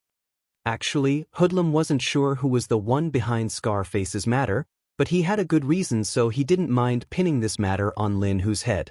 Fairy Search, download free novels. During this period of time, Lin Hu had been jumping around very happily. Hoodlum felt threatened, so he wanted to beat him down. Brother Fei, you can eat whatever you want, but you can't say whatever you want. I heard that Scarface was injured by a malicious spirit in the unmarked common graves, so I was just about to go and ask him about it. Lin Hu flatly denied. The unmarked common graves were after all in the north of the city, so Lin Hu had just received the news and was very shocked. Hoodlum stared at him but didn't want to judge whether his words were true or false. In any case, this battle had to be fought. Don't cry crocodile tears. Let me tell you, it's too late to pretend to be a grandson. What malicious spirit demanding your life? That's just to trick a 3-year-old child. Since you won't admit it, I'll beat you until you admit it. Lin Hu's eyebrows jumped. Brother Fei, then you're purposely looking for an excuse to deal with me? Hang, so what if I'm going to deal with you? Hoodlum disdainfully said and then took a step forward. Their eyes met and Hoodlum didn't see any fear in Lin Hu's eyes. This made him even more determined to get rid of Lin Hu. A person who wasn't afraid of him would one day threaten his existence, so he waved his hand. Attack! More than 100 underlings swarmed into the bar, waving their clubs and smashing the bar. Fine, if you want to fight then I'll fight. Let's see who will win in the end. Lin Hu clenched his teeth and said with an ashen face. The battle was already unavoidable. If he were to shrink back, then he wouldn't have the face to mingle in the underworld. But he was a little regretful that he wasn't fully prepared for this battle. But even if it was difficult, he still had to fight. Good, then I want to see how a 2nd-grade refining body like you can fight against a 5th-grade refining body like me. Hoodlum jokingly said as he swept his leg towards Lin Hu's lower body. Lin Hu leaped backwards and dodged the attack. He roared, "Brothers, beat them up for me. Beat them up ruthlessly. They dare to behave atrociously in our territory, we must beat them down." Suddenly, the two sides were engaged in a chaotic battle. This was Lin Hu's base camp, so of course, he had a lot of people. They were almost evenly matched, but the bar suffered a calamity. It was basically smashed beyond recognition. Lin Hu's eyes were spitting fire as he leapt towards Hoodlum. Flipping his hand behind his back, a chilling machete appeared in his hand as he viciously chopped towards Hoodlum. You dare to make a fool of yourself with such petty tricks? I'll let you open your eyes and see what a true expert is. Hoodlum's face was full of disdain as he met the attack with his bare hands. He kicked out towards Lin Hu's chest. Even though Lin Hu had a weapon in his hand, he didn't dare be careless. He knew the power of Hoodlum's spring kick. Hoodlum was Huang Xi's most proud disciple. It was said that Huang Xiang didn't like to learn spring kick, so Huang Xi passed down the essence of spring kick to Hoodlum. Hoodlum was only 30 years old, but he was already a 5th-grade refining body cultivator. Spring kick was fast and fierce. One kick was accompanied by a strong wind that made people unable to open their eyes. But Lin Hu wasn't a mediocre person. He swept his machete horizontally towards Hoodlum's leg. The machete's momentum was like the wind, as if it could even cut through steel. Hoodlum didn't retract his leg and instead kicked even faster towards the blade. A muffled sound rang out as Lin Hu staggered backwards, his arm numb. Hoodlum slightly retreated and then lowered his body, sweeping towards Lin Hu's lower body with a whirlwind kick. Lin Hu roared as he blocked his lower body with his machete, blocking the opponent's attack. He then pulled his machete upwards, directly slashing towards Hoodlum's chest. As long as the machete landed, it would directly split open from the chest to the stomach. Hoodlum leapt into the air, narrowly avoiding the tip of the machete. He then looked down from above and kicked out with both of his legs, covering the top of Lin Hai's head. Pung ping pung! A series of muffled sounds rang out as Lin Hu flew backwards, spitting out a mouthful of blood. Hoodlum steadily landed on the ground as he flicked his sleeves and disdainfully said, "You're only a second-grade refining body cultivator. Before, I was too lazy to fight with you. Now that I want to get rid of you, it's as easy as flipping my hand." With a movement of his feet, he arrived in front of Lin Hu. Lin Hu was lying on the ground, seemingly heavily injured. When the other lackeys saw this, they all angrily shouted, "Don't hurt my boss." Dong Zi directly pounced towards Hoodlum. Hoodlum glanced at him from the corner of his eyes and kicked out. Dong Zi was like a kite with a broken string as he flew into the crowd. A gunshot rang out as a bullet flew towards Hoodlum. Hoodlum hurriedly pulled over a lackey beside him. Pooh! Blood splattered everywhere as the lackey was shot while he himself was unharmed. He angrily looked at Lin Hu as he stood up with a gun in his hand, aiming it straight at Hoodlum. "Using a gun? F***ck, you think you can beat me with a gun? Dream on." Hoodlum angrily roared as he threw the lackey in his hand towards Lin Hu. He then hid behind the lackey and quickly approached Lin Hu. His vision turned black as a figure flew over, completely blocking Lin Hu's line of sight, making it impossible for him to aim at Hoodlum. He couldn't help but turn pale with fright as he hurriedly retreated. However, behind him was a wall and there was no way to retreat. Lin Hu originally didn't intend to use his gun, but in this situation, if he didn't use his gun, he would have no way to survive. This gun was given to him by Tang Jing from Boss Fan. He didn't expect that it would come in handy here. At this moment, how he wished that Tang Jing was here so that Hoodlum wouldn't be able to do anything. Suddenly, he was even more determined to follow Tang Jing. "If I don't die today, even if young Master Tang uses a stick to chase me away, I won't leave. I will definitely let him sit on the top of the ordinary balance underworld." He didn't have time to pull the trigger because Hoodlum had already arrived in front of him under the cover of his lackey. Hoodlum's leg swept towards his arm. Gotcha! The bone in his arm broke and the gun fell to the ground. Hoodlum's leg swept towards his neck. This attack was powerful and heavy. If he was swept by it, his neck would definitely be broken.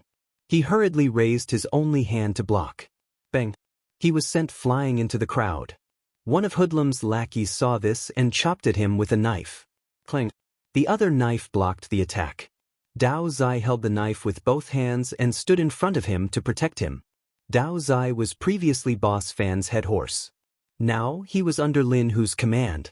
Last time at the restaurant, Tang Jing let him go. Now he loyally followed Lin Hu. Dao Zai was good at using two knives and his battle strength wasn't bad. In a few moves, he cut down the surrounding enemies. While pulling Lin Hu towards the door, he shouted, "Brother Hu, quickly run. I will block them." Lin Hu's eyes turned red. Dao Zai was so loyal. How could he leave? With difficulty, he raised his knife and said, "I will fight alongside you all. Brother Hu, where there is life there is hope. I, Dao Zai, have just followed you. You can't let me lose my boss. Go find young Master Tang and let him take revenge for us." Lin Hu's heart trembled as he clenched his teeth. Although he didn't want to run, in this situation, if he didn't run then he would die. The other lackeys could live but he as the boss definitely wouldn't. Moreover, Dao Zai was right. If he died then Hoodlum's momentum would be even stronger and it would be even more difficult to deal with Huang Si. Young Master Tang wholeheartedly wanted to deal with Huang Si. If he died like this, wouldn't he be a sinner? "Brother, I will definitely come back to save you all." Lin Hu clenched his teeth as hot tears fell from the corners of his eyes. Men shouldn't be easily moved. Facing these comrades who risked their lives to protect him, he really wanted to cry. But now wasn't the time to cry. Under the cover of Dao Zai, he used all his strength to rush towards the door. "Fuck, you wanna run? No way." Hoodlum saw through the other's intentions and quickly chased after him. Dong Zi had unknowingly rushed over and hugged Hoodlum's legs as he loudly shouted, "Brother Hu, quickly run and take revenge for us." "Let go." Hoodlum angrily roared. Run, brother Hu. Dong Zi vowed not to let go and instead hugged even tighter. If you want to die, then I'll fulfill your wish. Hoodlum leapt up, bringing Dong Zi along with him before fiercely crashing onto the ground. One of his hands involuntarily loosened and Hoodlum's leg was freed as he quickly kicked towards Dong Zi. Dong Zi desperately hugged onto his other leg, spitting out blood but still didn't loosen his grip. Help! It was unknown who roared, but Lin Hu's subordinates all rushed towards Hoodlum, wanting to block him and give their boss a chance to escape. Lin Hu looked at all of this with red eyes. Brothers, your kindness, Lin Hu will remember it in my heart. I will definitely come back and lead you all to stand at the peak of the ordinary balance. I will let you all live in glory forever and let you all receive the rewards for what you have done today. Lin Hu turned around and ran out of the door with tears in his eyes, disappearing from everyone's line of sight. Beat him up for me and ruthlessly teach this group of bastards a lesson. Hoodlum flew into a rage as he helplessly watched Lin Hu escape. Although his martial arts were the highest here, he was still powerless in the vast ocean of people's war. Lin Hu staggered, and in order to not attract attention, he specifically chose a remote path. Looking at the scorching sun above his head, his heart was ice cold as if he had fallen into an ice cave. This battle left a deep impression on him as the eyes of his brothers hovered in his mind. He clenched his teeth and bit his lips until they were bleeding. I will definitely take revenge, take revenge. Finding young Master Tang was his only thought as well as his only method. He knew that he had underestimated Hoodlum's strength in the past, as this Huang Sea Dog's fangs were too sharp. Even if he relied on himself and the Fire Phoenix, he would still be powerless. Only Tang Zheng was the key to change everything. He also finally understood why Fire Phoenix was so cautious and didn't easily agree to join hands with him. This woman was the one with the clearest vision. One of his arms drooped down as it was incomparably painful, but it couldn't compare to the pain in his heart. He had to find Tang Zheng as soon as possible. School, yes, Tang Zheng was studying at Pengqing International School.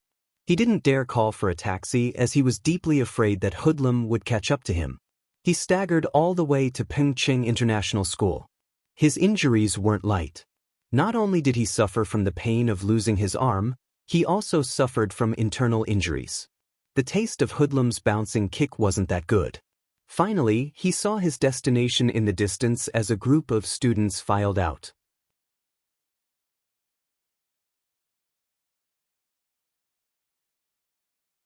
Chapter 144. Lin Hu's eyes widened as he searched through the crowd of students. Suddenly, a familiar figure jumped into his eyes. Net, young Master Tang. He controlled the cry that he was about to blurt out. Looking at his battered and exhausted self covered in blood, he lowered his head in shame and did not go over. He understood that Tang Jing did not want too many people to know about him, so he did not dare to go over in public. Tang Jing sent Feng Shishir to the car and watched her leave. He then walked with Feng Yong. The two of them chatted and laughed, no different from the students beside them. When the two of them got closer, Lin Hu jumped out from a corner and called out in a low voice, "Young Master Tang." Tang Zheng and Feng Yong were originally discussing the problem of martial arts. Feng Yong was after all too old and his aptitude was average, so his progress in martial arts was not as fast as Feng Shishir's. However, thanks to the guidance of a great teacher like Tang Jing, he could be considered to have stepped into the threshold of martial arts. "Boss, when do you think I can be as strong as you?" Feng Yong asked in worship. Tang Jing gave a faint smile and encouraged him. "As long as you work hard, it is possible." Feng Yong nodded. "I will definitely work hard so that people like Takashi will never be able to bully me again." 5. Takashi hasn't bullied you now, right? Of course he wouldn't dare. With boss protecting me, who would dare to touch me? Feng Yong said proudly. However, Takashi has been acting strange recently, especially that look in his eyes. I keep feeling that there is a problem. Tang Jing did not have time to reply when he saw a person jump out from the side. He jumped in fright, thinking that it was Daoist Tianji. "Huzi, why is it you?" Tang Jing looked at Lin Hu in astonishment. His gaze trembled as he saw the blood on his clothes. He could not help but frown. "What's wrong?" "Young Master Tang, I have something to talk to you about. Lin Hu glanced at Feng Yong and hesitated. Feng Yong looked at this stranger in astonishment. He actually called his boss young Master Tang. He felt baffled. When did his boss have such a nickname? Why didn't his little brother know about it? However, what shocked him even more was Lin Hu's aura. This person was battered and exhausted, and there was even blood on his clothes. However, his aura was very frightening and full of killing intent, causing him to involuntarily tremble. Tang Jing knew that something big must have happened. He patted Feng Yong's shoulder and said, "Fatty, you go home first." "Boss, is there something wrong? I'm your little brother, so if there's a problem, I'll have to help." Feng Yong patted his chest and volunteered. Tang Jing shook his head. Feng Yong couldn't help. "Go back. You don't have to get involved in this." "Oh, boss, just give me a call if you need anything. I'll be there in a minute." Seeing Tang Jing's firm attitude, Feng Yong left reluctantly. "Let's talk over there." There were too many students nearby. Tang Jing and Lin Hu walked into a side alley. "What's going on?" "Young Master Tang, Hoodlum brought people to sweep through my territory, saying that I killed his little brother. Everyone knows that his leader, Scarface, was killed by a malicious spirit in the unmarked common graves. He is just looking for an excuse to get rid of me and swallow my territory." Lin Hu angrily said. "Scarface?" Tang Jing's head moved. He remembered that Scarface from last night. Wasn't he sent by Hoodlum to kill him? He originally wanted to find Hoodlum and find out who wanted his life. He didn't think that Hoodlum would first find Lin Hu. Looking at Lin Hu's appearance, the situation didn't look good. "What happened in the end?" Tang Jing asked. Lin Hu hung his head and said in shame, "I wasn't Hoodlum's opponent. My brothers risked their lives to let me escape." Saying this, his shoulders trembled. Tears flickered in his eyes, as if they were about to burst out. Tang Jing secretly sighed. Although it was just a few words, he could imagine just how desperate the battle was. He patted Lin Hu's shoulder and comforted him. "Since your brothers risked their lives to let you escape, then they wanted you to make a comeback. What are you crying for? What do you plan to do next?" He raised his head and looked straight at Tang Jing. He clenched his teeth and with a putong sound, he kneeled on the ground. "Young Master Tang, I beg you to save my brothers. Get up." A man has gold under his knees. He kneels to the heavens, to the earth, and to his parents. "You don't need to kneel to me." Tang Jing's face sank as he reprimanded. Lin Hu did not get up as he continued to speak. "Young Master Tang, you said before that you don't want to get involved in matters of the underworld, so normally I don't dare to disturb you. But in the ordinary balance underworld, Huang Si has the final say. He is vicious and merciless, so he definitely won't let my brothers off. Young Master Tang, from now on I pledge to follow you. My life is yours. I only hope that you can lead my brothers out of this encirclement and get rid of those two bastards Hoodlum and Huang Si. Then we will support you in becoming the head of the ordinary balance underworld. I will be your cow and horse. Wherever you point me to, I will do it without any hesitation." Seeing this indomitable man say these words, Tang Jing could completely understand the pain and suffering in his heart. Of course, there was also the desire for revenge. But Tang Jing was a student and a cultivator. He really did not want to get involved in matters of the underworld. But this time Hoodlum taught him a lesson.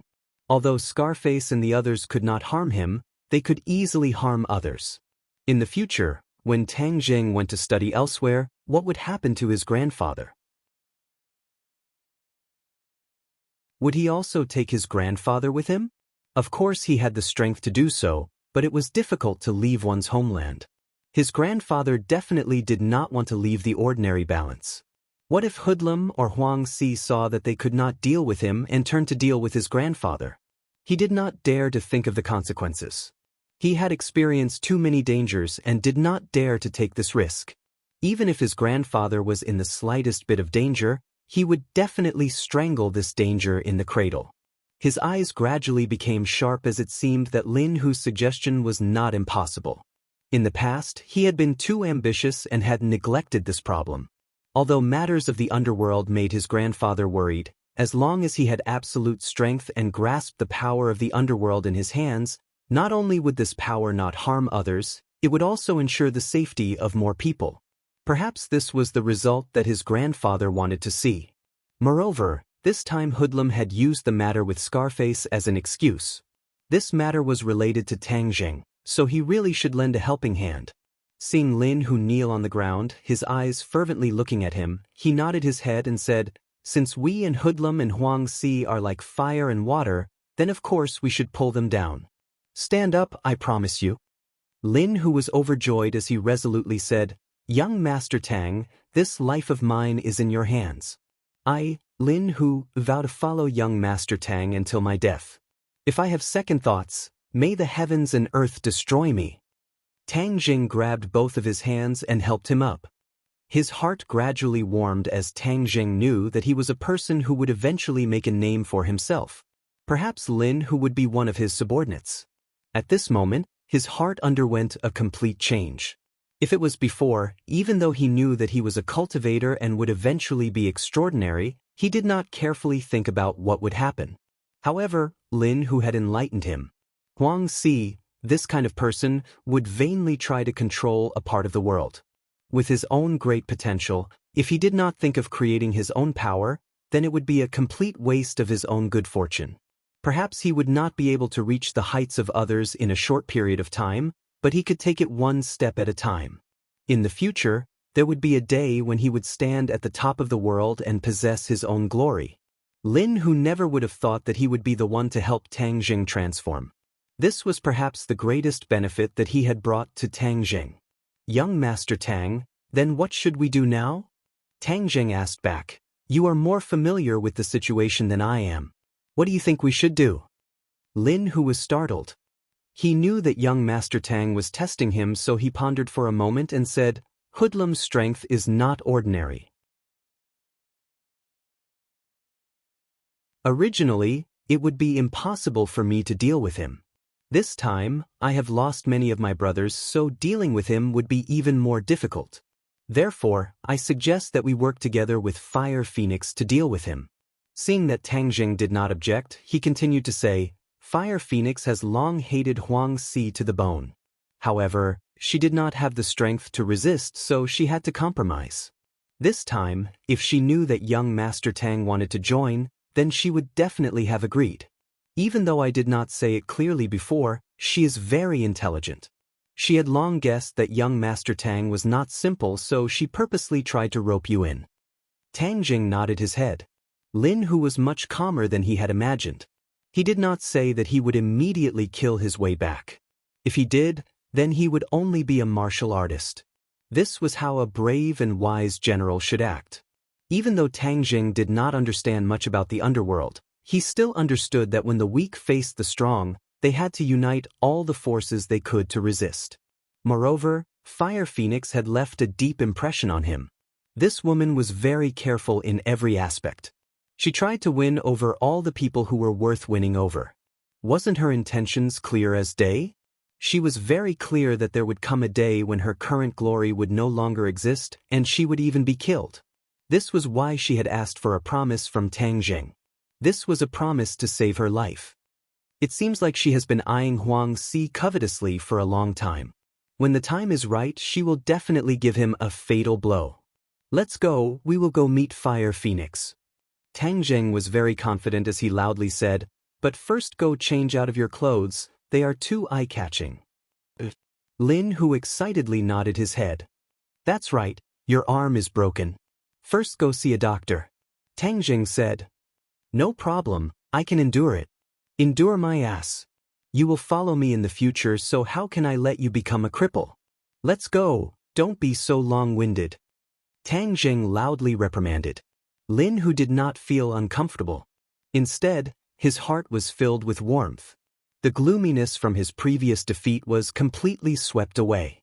Lin Hu bought a new set of clothes and went to the clinic to treat his injuries. Afterwards, the two of them went straight to Fire Phoenix's construction company. This was the second time Tang Jing came here, and he had a different feeling.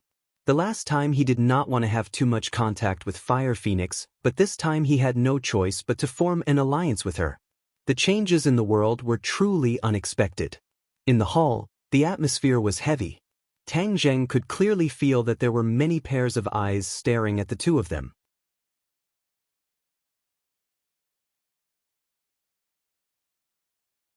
Chapter 145.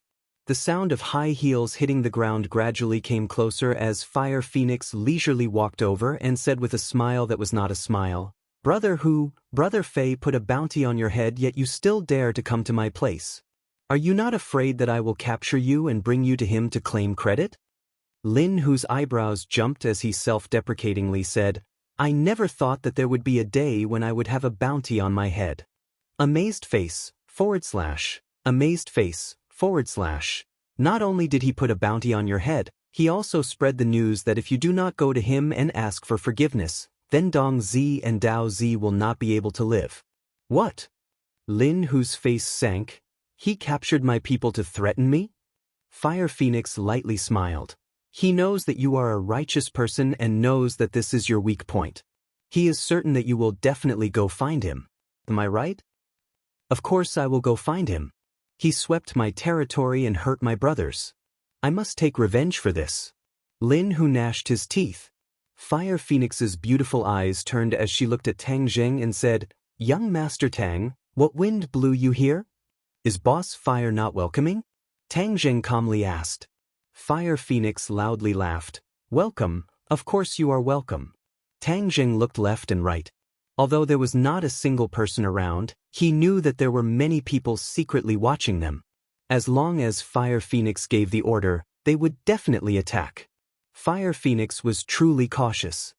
Since Boss Fire welcomes us like this, then isn't the welcoming party a bit too grand?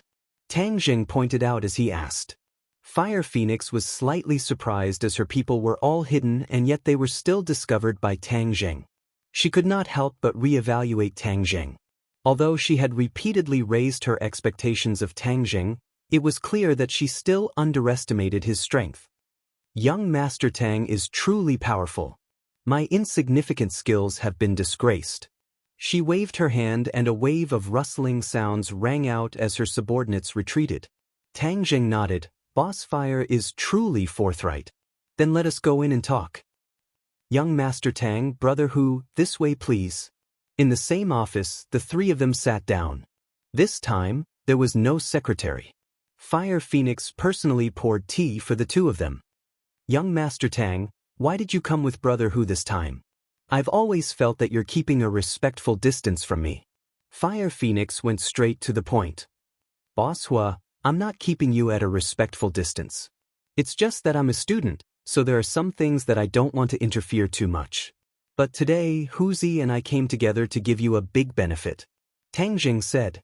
Fire Phoenix laughed out loud and said meaningfully, big benefits often mean big risks, don't you think so? Her eyes were very bright. She was a shrewd woman. Tang Zheng was non-committal and said, you can only win if you dare to fight. Isn't wealth and honor built with real swords and real guns? Especially on the streets. Fire Phoenix shook her head and sighed, I'm already old, I'm not as daring as the little girl. Fire Phoenix, don't be modest. You and I have known each other for more than 10 years. We know each other very well. How could I not know your strength? Lin Hu interrupted. Fire Phoenix asked with interest, Brother Hu, then what is this wealth and honor you're talking about? Since I don't have anything to do, I can listen. Since there was something to talk about, it was a good sign.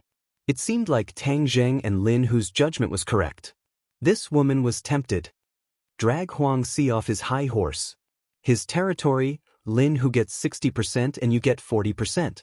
Tang Zheng said decisively. Fire Phoenix's pupils shrunk and immediately laughed. Young Master Tang, are you joking?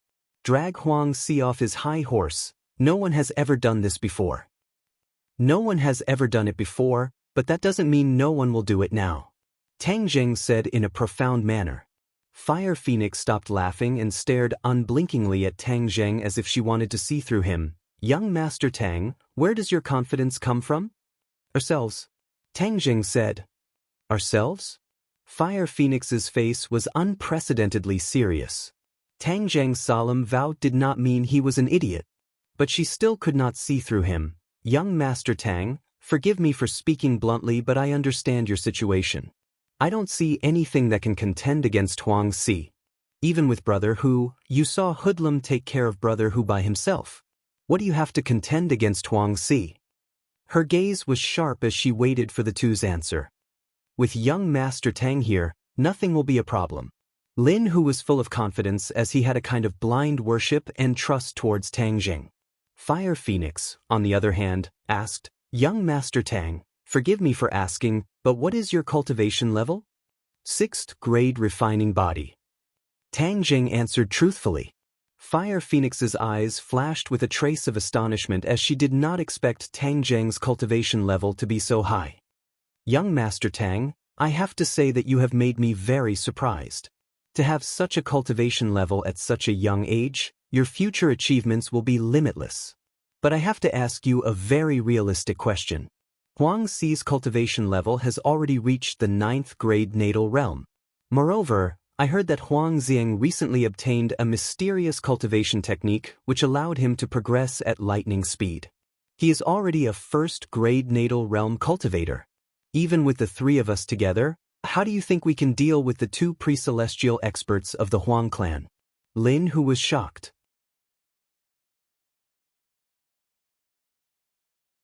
Huang Xiang had actually gone from the 6th grade refining body to the 1st grade natal realm in just a few short days.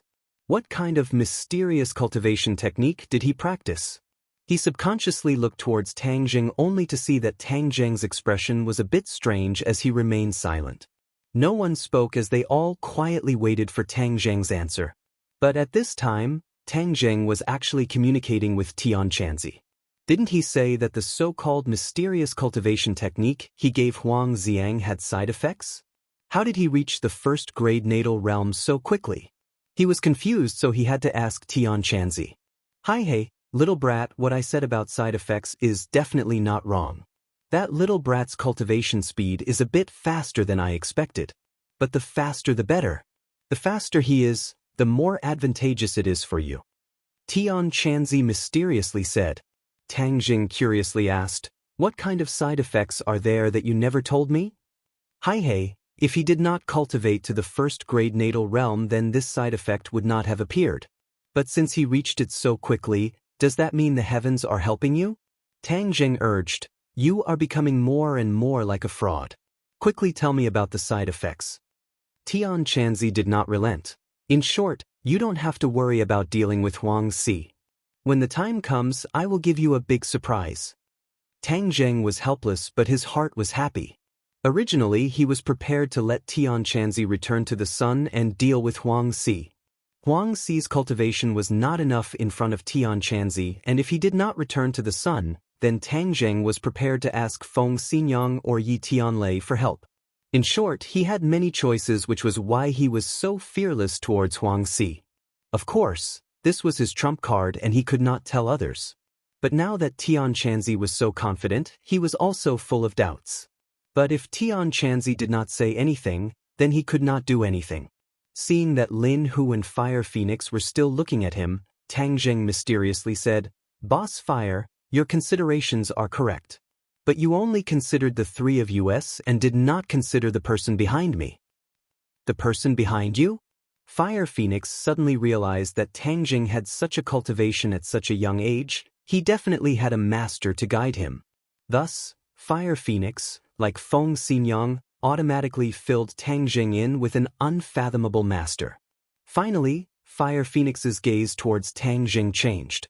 Tang Jing of course guessed what she was thinking, but he had no choice but to bring out this mysterious master to scare her. In short, Boss Fire, you do not need to worry about Huang Si. Right now we need to focus on how to cut off his hand, hoodlum. Fire Phoenix suddenly smiled. She had waited for this day for too many years, to the point where she had almost given up all hope. She never thought that the day she had been waiting for would finally come. She could finally openly go against Huang Si, and the day she could avenge her husband was just around the corner. She excitedly said, Young Master Tang, if this succeeds, I, Fire Phoenix, will be at your service. Tang Jing finally smiled as if relieved of a heavy burden. Boss Fire, then I wish for our cooperation to succeed. Fire Phoenix nodded her head heavily. She now felt that Tang Zheng's proposal to split the profits was too good for her. This was because the key to victory was in Tang Zheng's hands. Originally, it was not too much for him to ask for more profits. Lin Hu also let out a sigh of relief. His joy was evident in his words as young Master Tang had a way to actually convince her. Young Master Tang, then we will first discuss how to deal with Hoodlum. Fire Phoenix collected her thoughts and solemnly said, since Hoodlum has captured Hu Zi's people, then we must definitely save them. But we must have a strategy. Oh, what strategy? I'm all ears. Fire Phoenix said. Tang Zheng pointed at Lin Hu, indicating for him to speak. Lin Hu did not hold back as he sat up straight and solemnly said, we will split our forces into 2 groups. I will bring people to save them. Hoodlum will definitely be on guard against me. His main camp will definitely have many people guarding it. This is a direct battle and we can effectively contain his people. At this time, Fire Phoenix, you will bring your people to sweep his territory. As long as we can deal with Hoodlum, then these territories will naturally fall into our hands. Fire Phoenix nodded her head. This method is not bad, but Hoodlum's main camp is too dangerous.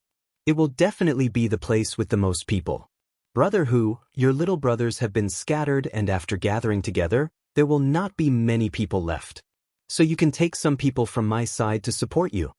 Tang Zheng shook his head. No need. This time we will not even bring Hu Zi's little brothers. It will only be the 2 of us. The 2 of you? Fire Phoenix was shocked. This is too dangerous. You must know that Hoodlum is a 5th grade body refining cultivator. Although young Master Huang is 1 grade higher than him, he still has a lot of people. When the time comes to fight, you will definitely suffer.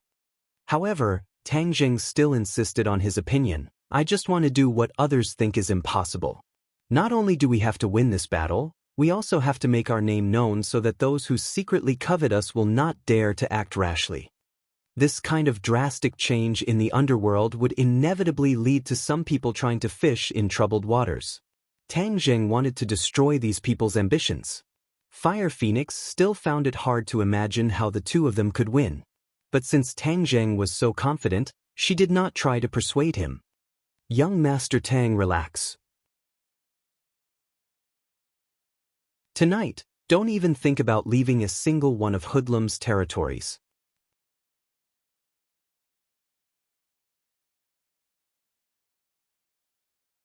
Chapter 146. It was early evening. Yi Lai Xiang Entertainment City wasn't as crowded with luxury cars and guests as it usually was. The free novel portal was deserted tonight because the entertainment city was closed. This was the first time something like this had happened in Chongheng City. It must be known that Yi Lai Xiang Entertainment City was Brother Fei's home turf and even the police did not dare to investigate.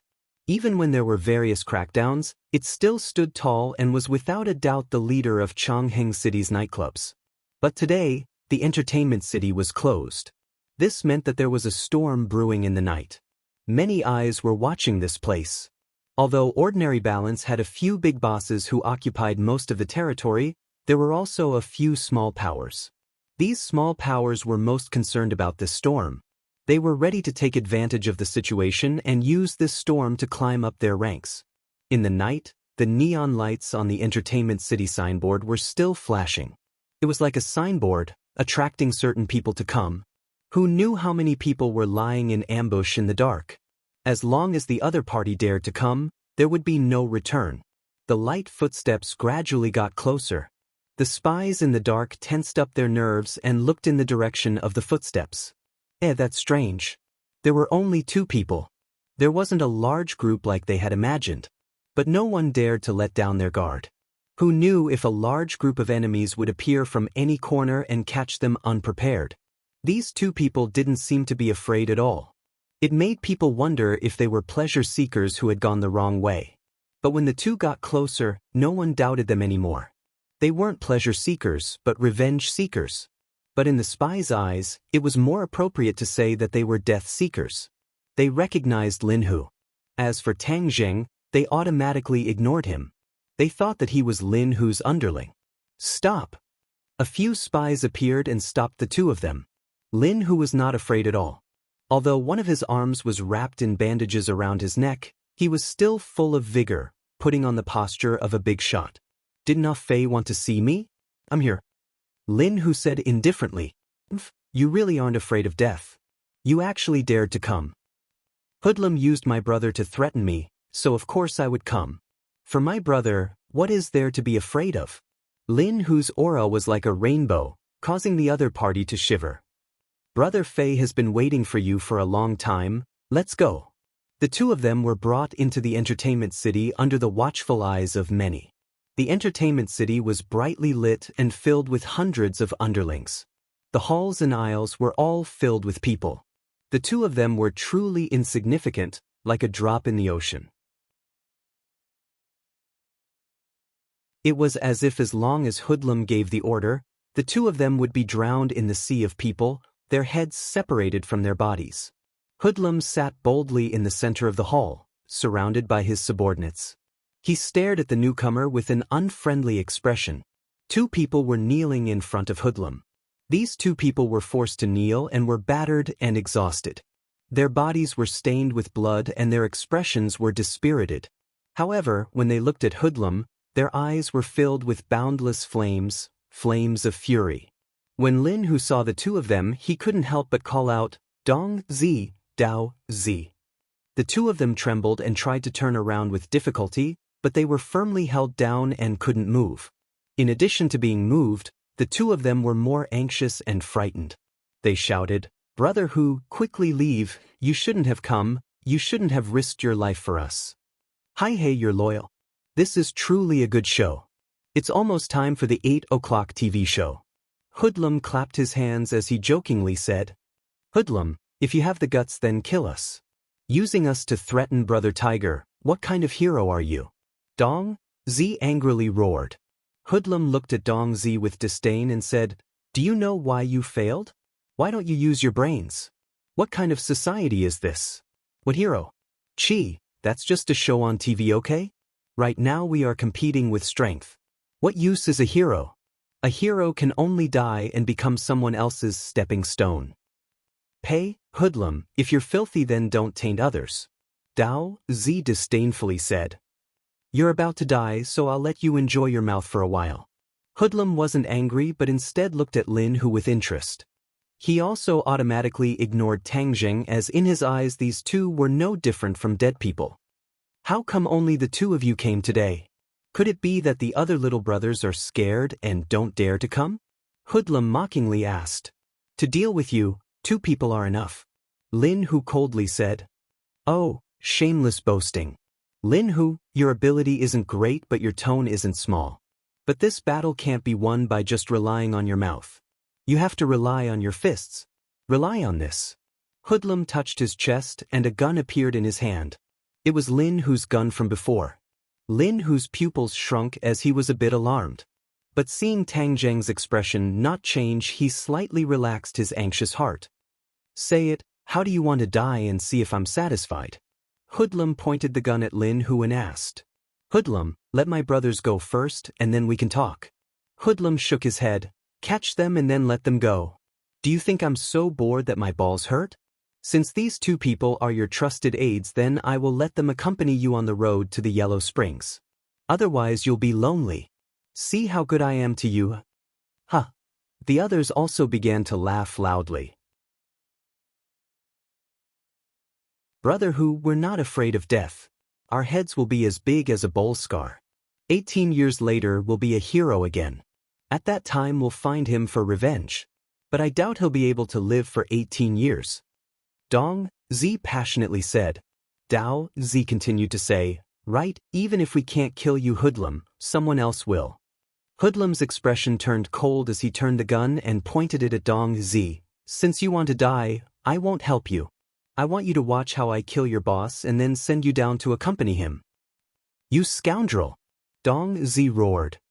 Lin Hu, if you have any last words then quickly say them. Otherwise I'll make my move. Hoodlum said. You should think of your own last words first. Otherwise you won't have the chance to say them later. Lin Hu retorted. Hoodlum shook his head. Since you're so stubborn, then I'll fulfill your wish. Just as he was about to order his subordinates to make their move, Tang Zheng walked out and blocked in front of Lin Hu as he stared at Hoodlum. Tang Zheng had been silently observing Hoodlum. There was only one word: arrogant and despotic. But in the ordinary balance world, he indeed had the qualifications to be arrogant and despotic. He was a fifth-grade refining body. Tang Zheng used to fear him, but now he didn't even place him in his eyes. Hoodlum didn't seem to care about Tang Zheng, who suddenly stood out and said, "Lin Hu, are you going to hide behind your little brother again?" Tang Zheng's voice rang out. "Hoodlum, who ordered you to send people to kill Tang Zheng?" "Tang Zheng?"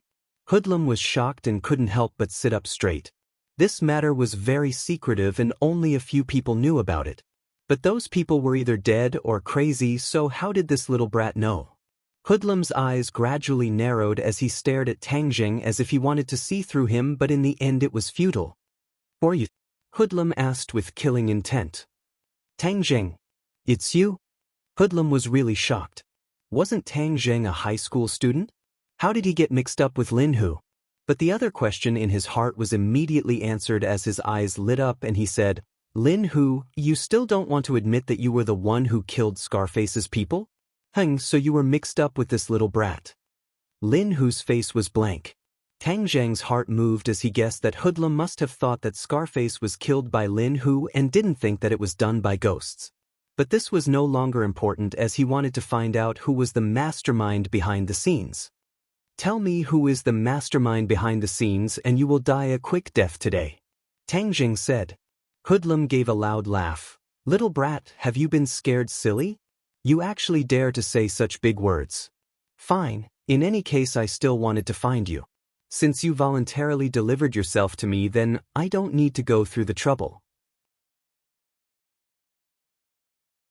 Today I will deal with all of you and none of you will be able to leave this place." Tang Zheng shook his head as Hoodlum's mouth was very stubborn. It seems that he would have to pry it open later. There was no longer any possibility for the two sides to talk as the atmosphere became oppressive, as if a great battle was about to break out. Hoodlum's eyes turned cold as he loudly shouted, "Attack!" Shwa! The lackeys from all directions pulled out their gleaming machetes and aimed them at Tang Zheng and Lin Hu at the same time. Tang Zheng's eyes trembled as he said in a low voice, "Little tiger, follow me closely." "Yes, young Master Tang." Tang Zheng moved. Before the others could move, he had already taken a large step forward and charged at Hoodlum like a fierce tiger. The two were separated by 5 meters, but in the next second he was only 1 meter away from Hoodlum. To capture bandits, one must first capture the ringleader. Tang Zheng wanted to take advantage of Hoodlum's underestimation of his opponent to instantly control him so that he would not be defeated in this battle. Lin Hu clenched his teeth as he followed Tang Zheng. He held his knife with one hand and protected Tang Zheng's back. Ping ping ping ping, metal clashed as sparks flew. He completely blocked the attacks coming from all directions. Although he was injured, he still had an absolute advantage when facing ordinary little brothers. Hoodlum's pupils constricted as he never would have thought that this unassuming high school student would be an expert. Just these few simple steps caused his heart to tense up. However, he did not believe that his opponent would be able to defeat him. After all, there was a difference in age. Hoodlum did not move as he calmly sat on the fishing platform. His finger lightly pulled the trigger. A muffled gunshot rang out as Tang Zheng slid to the left. The bullet whizzed past and hit one of the little brothers beside him. His speed was not faster than the bullet, but his reaction was faster than Hoodlum's. In the instant that Hoodlum was about to pull the trigger, he dodged. After experiencing Huang Xiang's shooting incident, he was no longer so afraid of guns. As long as he was within close range, guns would not be able to threaten him. With a slip of his feet, Tang Zheng had already arrived in front of Hoodlum, giving him no time to fire a second shot. He casually grabbed a nearby lackey's machete and swung it towards Hoodlum's arm. Hoodlum pulled his arm back. Shwa! The machete fell and chopped at the gun barrel, splitting it into two. Hoodlum's heart turned cold. When an expert made a move, he could see the depth of the attack with a single glance. He clearly understood how terrifying the power behind that attack was. A gun was not made of wood but steel. The machete was clearly not a top-notch machete, yet it was able to slice through the gun barrel with a smooth cut. Hoodlum believed that he could do the same, but he would not be able to do it as easily as Tang Zheng. He finally felt a fatal threat.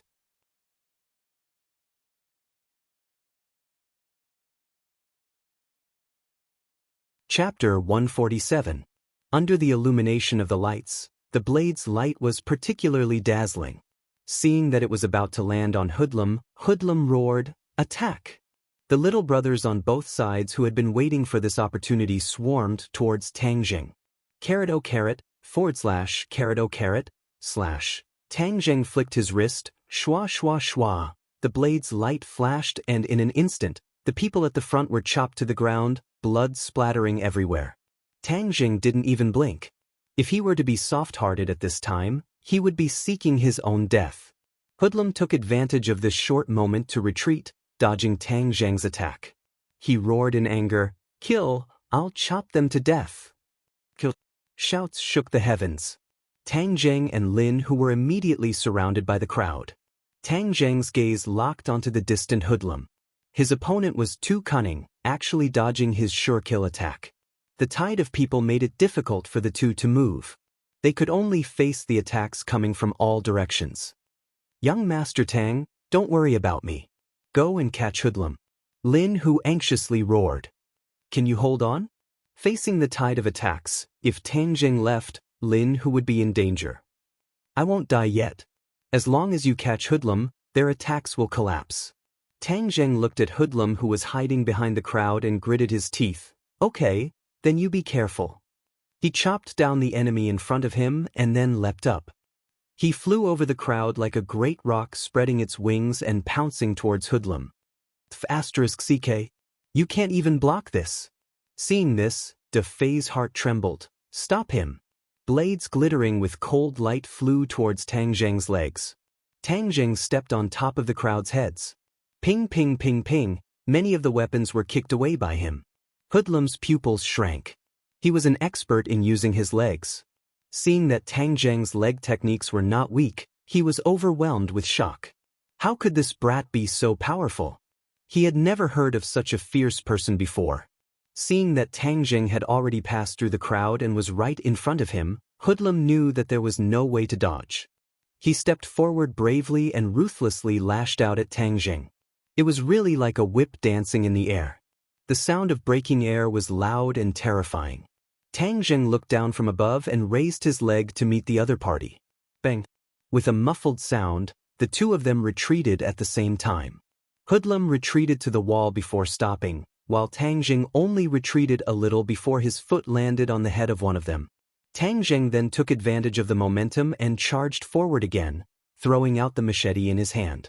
The machete shot towards Hoodlum like a dart.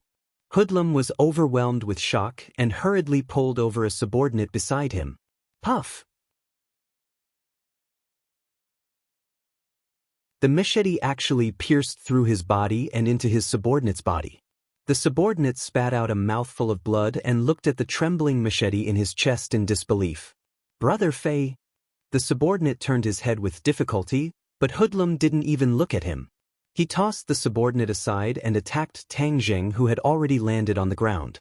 A move capable of sweeping away 1,000 armies. Purng! Tang Zheng took this attack head-on. Hoodlum couldn't help but be delighted. This move of his had taken down many enemies. It was as heavy as 1,000 caddies and could almost instantly break a person's leg. But in the next second, he watched in horror as Tang Zheng's body only swayed a little before he actually stood there unscathed. Hoodlum knew that the situation wasn't good, but he didn't retreat. Instead, he launched a series of attacks with his legs. His legs were densely packed, as if he wanted to completely envelop Tang Zheng. Tang Zheng also made his move, his hands flying as he used the Heaven Gathering Hand. Hoodlum was not worthy of him using the Heaven Gathering Immortal. Once the Heaven Gathering Hand was used, the sky was filled with hand shadows, one by one blocking the opponent's chain kicks. With a muffled sound, Hoodlum's leg took Tang Zheng's attack. His entire leg was abnormally sore and he couldn't muster any strength. Fuck, this brat's strength is too great. Hoodlum cursed inwardly. Before he could react, Tang Zheng attacked again. This time, his attacks were even more ferocious and had an unstoppable momentum. Hoodlum retreated, retreating again and again until he couldn't retreat anymore. Tang Zheng continued to advance until he forced Hoodlum into a corner. Suddenly, a blood-curdling scream rang out. Tang Zheng couldn't help but turn his head to look. He saw that Lin Hu had already been completely surrounded and was covered in blood. Hoodlum suddenly had an idea. He took the opportunity to quickly flee to the side. He already understood that he wasn't Tang Zheng's opponent, and his heart was incomparably shocked. Tang Zheng had been watching Hoodlum from the corner of his eyes. Seeing that Hoodlum wanted to escape, he couldn't care less about Lin Hu. He had to capture Hoodlum. Tang Zheng roared and arrived like a flash of lightning. Hoodlum heard the sound of the wind behind him, but he still didn't dare to stop. The lackeys on both sides were completely unable to block Tang Zheng. Wherever Tang Zheng passed, people would be thrown off their feet. Seeing that the opponent was already behind him, Hoodlum had no choice but to counterattack with a move of the divine dragon tail. Suddenly, his body trembled. His leg was caught by Tang Zheng. Hoodlum cursed inwardly. With a cracking sound, the pain instantly spread to his nerve endings, causing him to involuntarily cry out in pain. His scream was very miserable. Everyone subconsciously looked over and saw their boss's miserable appearance. Tang Zheng directly broke Hoodlum's leg. Then, with a pull, Hoodlum returned to his side. Tang Zheng's hand shot out like lightning and locked onto Hoodlum's neck. This series of attacks was like moving clouds and flowing water. It perfectly illustrated the true meaning of violence, causing people to tremble in fear. "Stay your hand. Your boss is in my hands." Tang Zheng roared, his voice was deafening. Everyone looked on in shock. Among hundreds of people, he was actually able to catch Hoodlum. This move of his had reached perfection. It was truly an eye-opener and caused people's hearts to tremble. Bravery that couldn't be stopped by 10,000 men. This was truly not a legend. Hoodlum felt the pain, and only after a while did he regain his senses. His face was already dripping with cold sweat. Ever since he started cultivating, he had never been in such a sorry state. Now, even if he wanted to escape, it would be useless. This was because one of his legs was already broken. Even if it was reconnected, his martial arts would be greatly reduced. He was filled with regret and hatred. How did he provoke such a calamity? But now regret was useless. With a cold face, he looked up at Tang Zheng and said, "What exactly do you want?" "First tell your lackeys to retreat," Tang Zheng said with killing intent. Hoodlum hesitated for a moment before loudly roaring, "Didn't you hear? Everyone retreat." Everyone looked at each other in dismay as they retreated like a tide to the entrance of the hall. They watched this scene from afar. "Little brat, today my skills are not as good as yours and I have fallen into your hands. However, behind me is Grandpa Huang. If you touch me, Grandpa Huang will definitely not let you off." Even though Hoodlum had been captured, his aura was still the same. This was because he believed that Tang Zheng would not dare to kill him, so he would not lose face in front of his lackeys. Lin Hu, whose body was covered in blood, cut off the ropes on his two lackeys. He stared at Hoodlum with wide eyes and said, "Hoodlum, you want to use Grandpa Huang to scare us?" I'm not trying to scare you. Ordinary balance is decided by Grandpa Huang. So what if you beat me this time? You still won't be able to cause any big waves. Grandpa Huang's one word is enough to make you die without a burial ground," Hoodlum said with disdain.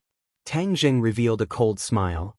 "It seems that in your eyes, Huang Si is no different from a deity. Let me tell you, he is nothing in my eyes. I will also clearly tell you that since I dared to make a move against you, I have no intention of shaking hands with him." Hoodlum looked at Tang Zheng in shock and said, "Where does your courage come from? You may have won against me, but that does not mean you are Grandpa Huang's opponent.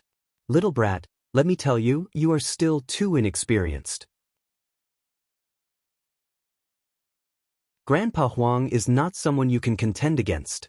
Tang Zheng laughed as he was too lazy to discuss this issue with him. He went straight to the point and said, "Hoodlum, today we are not only here to meet you. Your other territories have already been swept away by Fire Phoenix. Huang Si is just a general without an army. Tell me, what kind of waves can he cause? What? Hoodlum's face turned pale as he had made a mistake. He did not even consider that Fire Phoenix would jump out and sweep away his territory. This slut, I have not dealt with her for so many years and she actually bites back at me. Lin Hu said, Hoodlum, you and I both know who killed Fire Phoenix's husband. If she doesn't go against you, who would she go against? Hoodlum's face suddenly changed as he hatefully said, it seems like she already knew about what happened that year. I have always said that I wanted to get rid of this slut, but Grandpa Huang said that a woman was not a cause for concern. I never would have thought that today would come. Tang Zheng and Lin Hu looked at each other. It seems like their guess was not wrong. Fire Phoenix's husband really was killed by Huang Si. Sooner or later you will have to pay for what you did. What else do you have to say? I have nothing to say. Just wait for Grandpa Huang's anger. With a single order from him, you will become the enemy of ordinary balance. You will all die without a burial ground. Hoodlum said as he gnashed his teeth. Tang Jing asked without batting an eyelid, then is this your dying declaration? What, you really dare to kill me? Hoodlum was overwhelmed with shock. Lin Hu laughed, ha, did you think we were joking?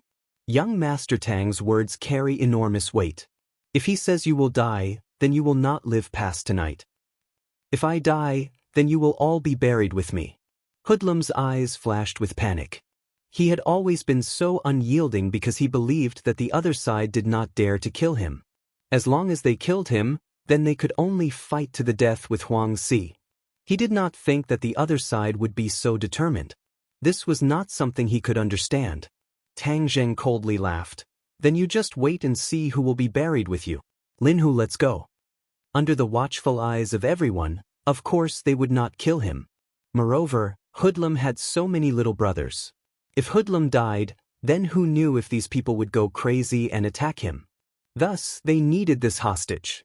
Tang Zheng escorted Hoodlum with Lin Hu and the other two following behind him as they walked towards the door. The crowd was stirred up as they were eager to give it a try. Your boss is in my hands. If he dares to make a move, I will kill him, Tang Zheng said with killing intent. Everyone was afraid of attacking the rat for fear of breaking the vases. They all looked towards Hoodlum, hoping that he would give them an order. However, they saw Hoodlum's panicked expression. He opened his mouth wanting to shout, but nothing came out. Tang Zheng had already used his qi to seal his throat, so how could he shout? Thus, under the watchful eyes of the crowd, the few of them walked out of the hall. The hundreds of people did not dare to act blindly without thinking. Lin Hu and the other two held their heads high and stuck out their chests. Ordinary Balance had never had this kind of battle before. This battle would undoubtedly spread throughout the Ordinary Balance and become a hot-blooded story for the future generations. After all, winning with fewer people was something that the children of Jianghu loved the most. The few of them had just walked out of the entertainment city when they saw a large group of people rushing towards them.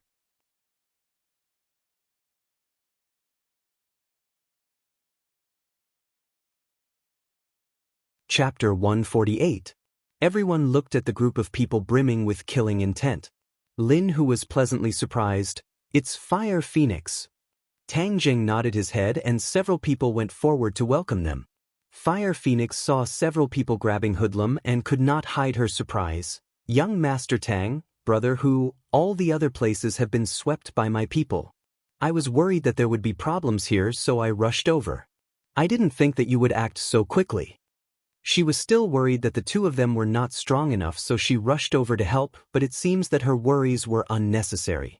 Looking at the battered and exhausted Hoodlum, Fire Phoenix let out a sigh of relief and asked, Young Master Tang, what do we do now? Tang Zheng turned his head to look at the entertainment city and lightly said, Sweep this place as well. Good, brothers, let's move and sweep this place. Fire Phoenix angrily roared as the people behind her charged towards the entertainment city like a tide. Not only were these people men, but there was also an army of women. They were even more ferocious than the men and were especially eye-catching. Tang Zheng could not help but take a few more glances. Hoodlum's subordinates were already in a state of panic. Seeing so many people charging at them, even though they had the advantage in numbers, they could only cover their heads and flee like rats. This was what it meant when the backbone of a team fell. The team would not be able to withstand a single blow. Hoodlum, look at your people. They're like stray dogs. What can Huang Si use to fight me? Tang Jing jokingly said. Hoodlum's eyes were spitting fire, but he was powerless. Let's go. We need to properly entertain him. Tang Jing carried Hoodlum into the car.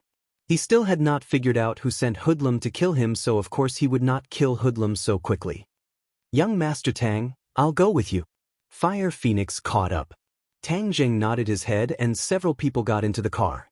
They arrived at a remote old house and Tang Jing threw Hoodlum heavily onto the ground. Hoodlum let out a pitiful cry as he was finally able to speak.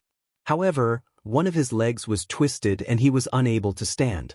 He could only lie on the ground in a sorry state. Hoodlum, before you die, let me ask you a question. Who sent you to kill me? Tang Jing asked. I won't tell you, but as long as I die, you definitely won't have an easy time. The police will come looking for you. You took me away in front of everyone. You can't get away with it, huh? Hoodlum thought for a while and finally came up with a plan. He was gambling on his last chance of survival. Dong Zi patted his chest and volunteered, Young Master Tang, as long as you can kill him, I'll take the blame. Dong Zi, don't fight with me, I'll take the blame. Hee from now on, Dao Zi's name will be big. After killing Hoodlum, there will still be people who will remember me decades later. Dao Zi took a step forward and said, This is none of your business. Lin Hu angrily said, Hoodlum, since you want to kill me, then I will kill you. If the police come looking for me, I will accept it. As long as I can cut off Huang Si's arm, then it will be worth it. Hoodlum looked at the several people in panic. These people really didn't fear death and were willing to take the blame. What are you all arguing about? Who said you were going to take the blame? Tang Jing coldly glanced at the several people, causing them to immediately shut up. Tang Jing was careless and didn't think of this point. He only wanted to get rid of Hoodlum but didn't think that this would attract the police's attention. However, Hoodlum couldn't be left alive, otherwise there would be no end of trouble. Fire Phoenix looked at Wolf and suggested, Young Master Tang, we definitely can't leave any evidence for the police to use against us.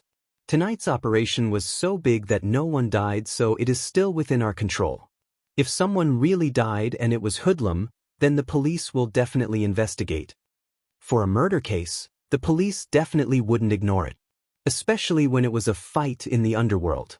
As long as someone died, the police would definitely investigate to the end. This had always been the rule and was also a red line. As long as this red line was crossed, then the police would intervene.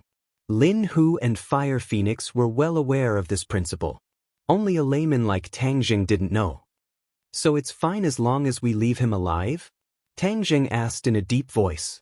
Fire Phoenix shook her head and said, Young Master Tang, if he doesn't die and the police ask him, then it will be troublesome. Moreover, if he doesn't die, then he will think of ways to get revenge. Being remembered by him is not a good thing. Hoodlum's eyes were about to split open as he angrily stared at Fire Phoenix. His last hope of survival had been extinguished. Fire Phoenix, you slut. If you don't see me die, then you won't be satisfied? Fire Phoenix stared at him and said, If you don't die, then of course I won't be satisfied. That year when my husband died, do you dare say you had nothing to do with it? I regret not getting rid of you that year. That's why you have today. It's too late to regret. Young Master Tang, let me kill him. From now on, take good care of my brothers and I will die in peace. Fire Phoenix said indignantly. Tang Jing shook his head, no need to say any more. He doesn't need to die and you don't need to convict him. How can we do that? Leaving him alive is a disaster.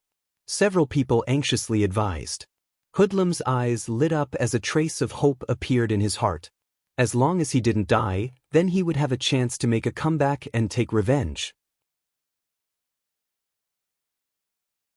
Tang Jing saw the intention in his eyes and coldly said, Hoodlum, you don't have a chance anymore. Although I won't kill you, From now on you are no longer yourself."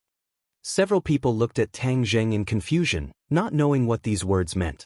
They only saw Tang Zheng's palm cover Hoodlum's head. Hoodlum lost his head out of fear and shouted loudly, "Tang Zheng, what are you doing? Since you won't tell me the secret, then I can only take it myself." Tang Zheng used his soul-searching technique and Hoodlum's shouts came to an abrupt end. His eyes stared blankly and gradually became sluggish. The others looked at this scene in shock, not knowing what had happened. After a while, Tang Zheng released his hand and Hoodlum was dumbstruck, not reacting in the slightest. "Young Master Tang, what happened to him?" Fire Phoenix asked in shock. "He turned into an idiot. This way he won't be able to take revenge and won't cause trouble for the police." Fire Phoenix's heart trembled as she had underestimated Tang Zheng. She didn't think that he would have such a method. Lin Hu hatefully said, "This is simply letting him off too easily. But this is also the best outcome. Throw him outside Huang Xi's house and see how that old dog reacts." Tang Zheng ordered. Lin Hu's eyes lit up. "Right, Huang Xi's expression will definitely be wonderful when he sees him. His proudest disciple, his personal chosen representative, has turned into an idiot. Ha, this is simply a joke." Tang Zheng wasn't happy as he was shocked by the secret in Hoodlum's mind. The mastermind behind all of this was actually Song Donghua. Speaking of which, he didn't have any deep enmity with Song Donghua as he was only pretending to be Lu Qingmei's boyfriend. He didn't think that Song Donghua would hold a grudge and actually want his life. "Lu Qingmei, I'm afraid you didn't think that pulling me to put out the fire would almost push me into a fire pit." Tang Zheng mocked himself as if he didn't use the soul-searching technique to obtain this information, he would also find it hard to believe. "Song Donghua, I have no enmity with you. Since you want to kill me, I won't let you off so easily." Song Donghua was after all a government official, so Tang Zheng couldn't directly kill him. However, the most painful thing for a government official was not to kill him but to destroy his career. The information in Hoodlum's mind could easily destroy Song Donghua's career. This was because every time Hoodlum gave Song Donghua money, there was a record and even a recording. This was why Hoodlum was a smart person and knew to grab hold of the other party's weakness. Otherwise, when Song Donghua bites back at him, he wouldn't be able to defend himself. This actually benefited Tang Zheng. "Tiger, Fire Phoenix, Huang Xi has suffered a great defeat this time, so he will definitely be enraged. Therefore, the two of you better take care of yourselves. It would be best if you don't go out during this period of time. I will find some time to meet with Huang Xi. Once I settle everything, you two can then show off your skills." Tang Zheng warned. "Young Master Tang, when are you going to deal with Huang Xi?" "I will go with you. He killed my husband, so I want to personally kill him and avenge my husband." Fire Phoenix hatefully said. "Dealing with Huang Xi, it would be better for me to go. You two can just wait for my results." Tang Zheng did not agree as Huang Xi was too powerful. When the time came, he would have to use magic and he did not want others to see it. Seeing that Tang Zheng had already made up his mind, the two of them had no other choice but were curious as to what methods Tang Zheng would use. After the few of them separated, Tang Zheng went to Hoodlum's house. The record and recording were all hidden in a safe. He easily snuck in and found that there was no one in the house. He directly walked in front of the safe, put on the gloves he had prepared and entered the password. With a kacha sound, the safe opened. Tang Zheng immediately saw the record and a thumb drive. In addition, there was actually a lot of money in the safe, probably no less than 1 million.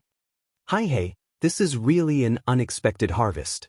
But since I came, I can't go back empty-handed." Tang Zheng found a big bag and stuffed the 1 million in cash into it. He then took it home and had a good night's sleep, completely ignoring the chaos in the ordinary balance underworld. Early the next morning, he carried his bag and arrived at school. Coincidentally, he saw Lu Qingmei coming out of the car, so he went to greet her. "Teacher Lu, good morning."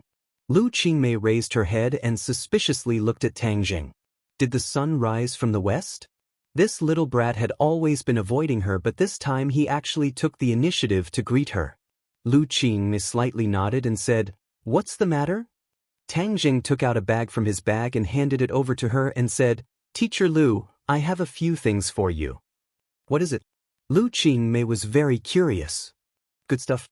Tang Zheng mysteriously smiled. Didn't you want to kick away that annoying fly, Song Donghua? The things in here can do that. As long as Song Donghua's career ended, he would be too embarrassed to continue bothering Lu Qingmei. This blow was definitely more painful than death. Seeing Tang Zheng acting so mysteriously and making such a solemn vow, Lu Qingmei's curiosity was piqued. During this period of time, she had been annoyed to death by this stubborn dog skin plaster. Last time's ball did not seem to have dispelled his enthusiasm. She really did not know how this person's skin was so thick. Where did you get these things? Lu Qingmei asked. Tang Zheng shrugged his shoulders. I picked them up on the side of the road. I thought they would be useful to you, so I gave them to you. After speaking, he waved his hands and confidently walked towards the classroom. Lu Qingmei stared at him and muttered to herself, Heng, you're so young yet you dare to act cool in front of me. I want to see what you gave me. If you dare to play tricks on me, I won't forgive you. She opened the bag and saw the account book. After flipping through a few pages, her face changed. You're tuning in to the Passion Pages YouTube channel. We're so grateful for your support, and don't forget to subscribe to join us on this incredible journey through captivating stories. Your generosity through donations truly makes a world of difference, as it's the primary source of revenue that allows me to expand and enhance this channel for you. Thank you from the bottom of my heart for being a part of this adventure.